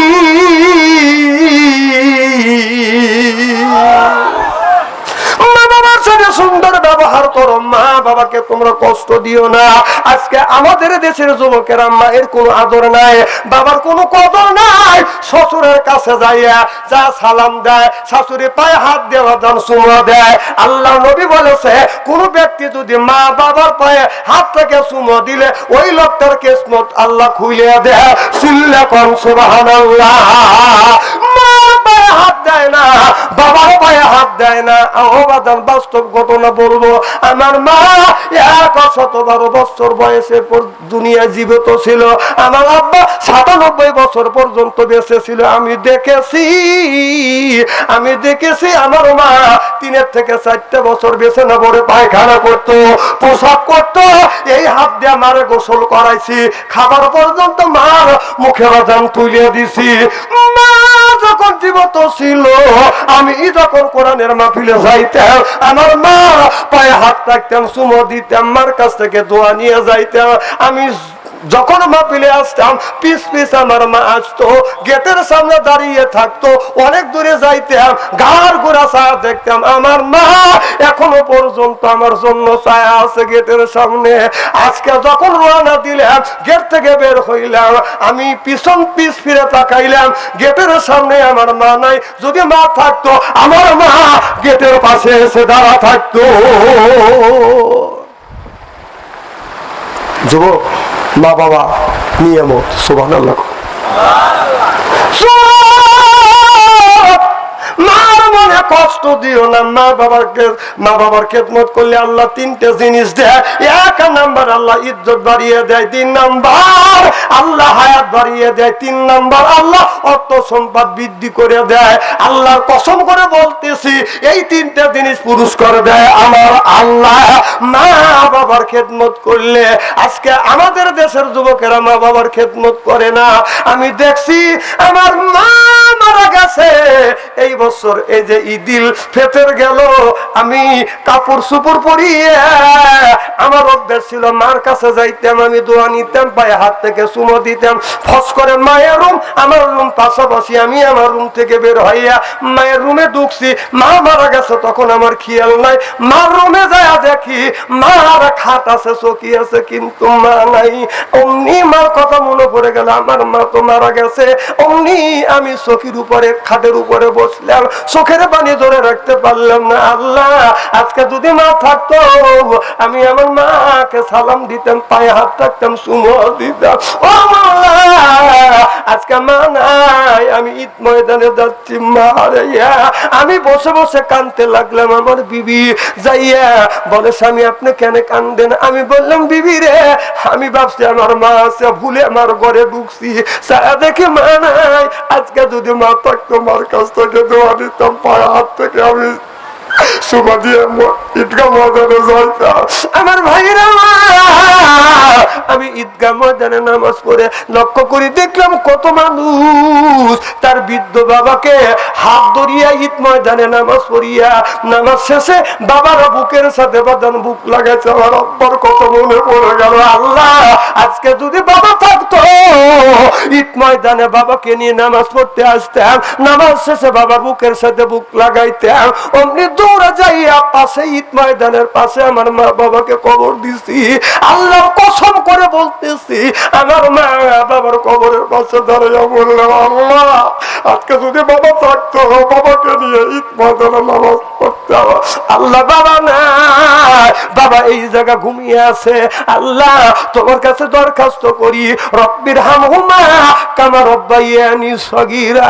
আল্লাহ, আমার মা বাবা যেমন করে কোলে পিঠে মানুষ করেছে, আল্লাহ তুমি তোমার রহমতের কোলে আমার মা বাবাকে মানুষ করিও।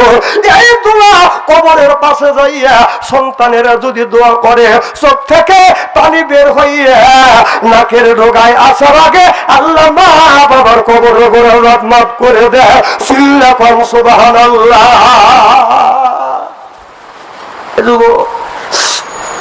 মার সাথে দুর্ব্যবহার করো না, বাবার সাথে দুর্ব্যবহার করো না। যুবকরে আমি দেখছি,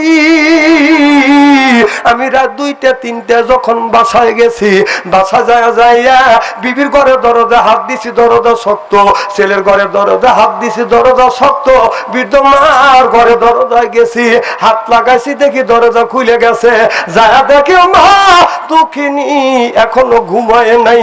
কি গো মা, তুমি কেন ঘুমাও না? মা বলবে, তুমি আজ বাসায় নাই, মাহফিলে গেছো, আমি তোমার মা এখনো চোখের পাতা বন্ধ করি নাই। আল্লাহর কসম করে বলতেছি, এখন মা নাই, বাবা নাই, একজন মানুষ আমার জন্য অপেক্ষা করে না, আপনার জন্য অপেক্ষা করে না। ওই মা 5টা কাপড় নিয়ে, বাবা 3টা কাপড় নিয়ে ওই কবরের মধ্যে বদন শুয়ে আছে। মা লক্ষ লক্ষ টাকার সম্পদ রাখছে, সুন্দর করে ঘর সাজাইছে। বাবা লক্ষ লক্ষ টাকার সম্পদ রাখছে। 3টা কাপড় নিয়ে ওই কবরের মধ্যে বাবা শুয়ে আছে, মা শুয়ে আছে। ঈদের দিনে মা আর কোনোদিন শাড়ি চাবে না, ব্লাউজ চাবে না, বাবা একটা পাঞ্জাবি আর লুঙ্গি চাবে না। ও বাবা না, ওই মা বাবা অন্ধকার কবরে কোনো ব্যক্তি মা বাবার জন্য যদি দান খয়রাত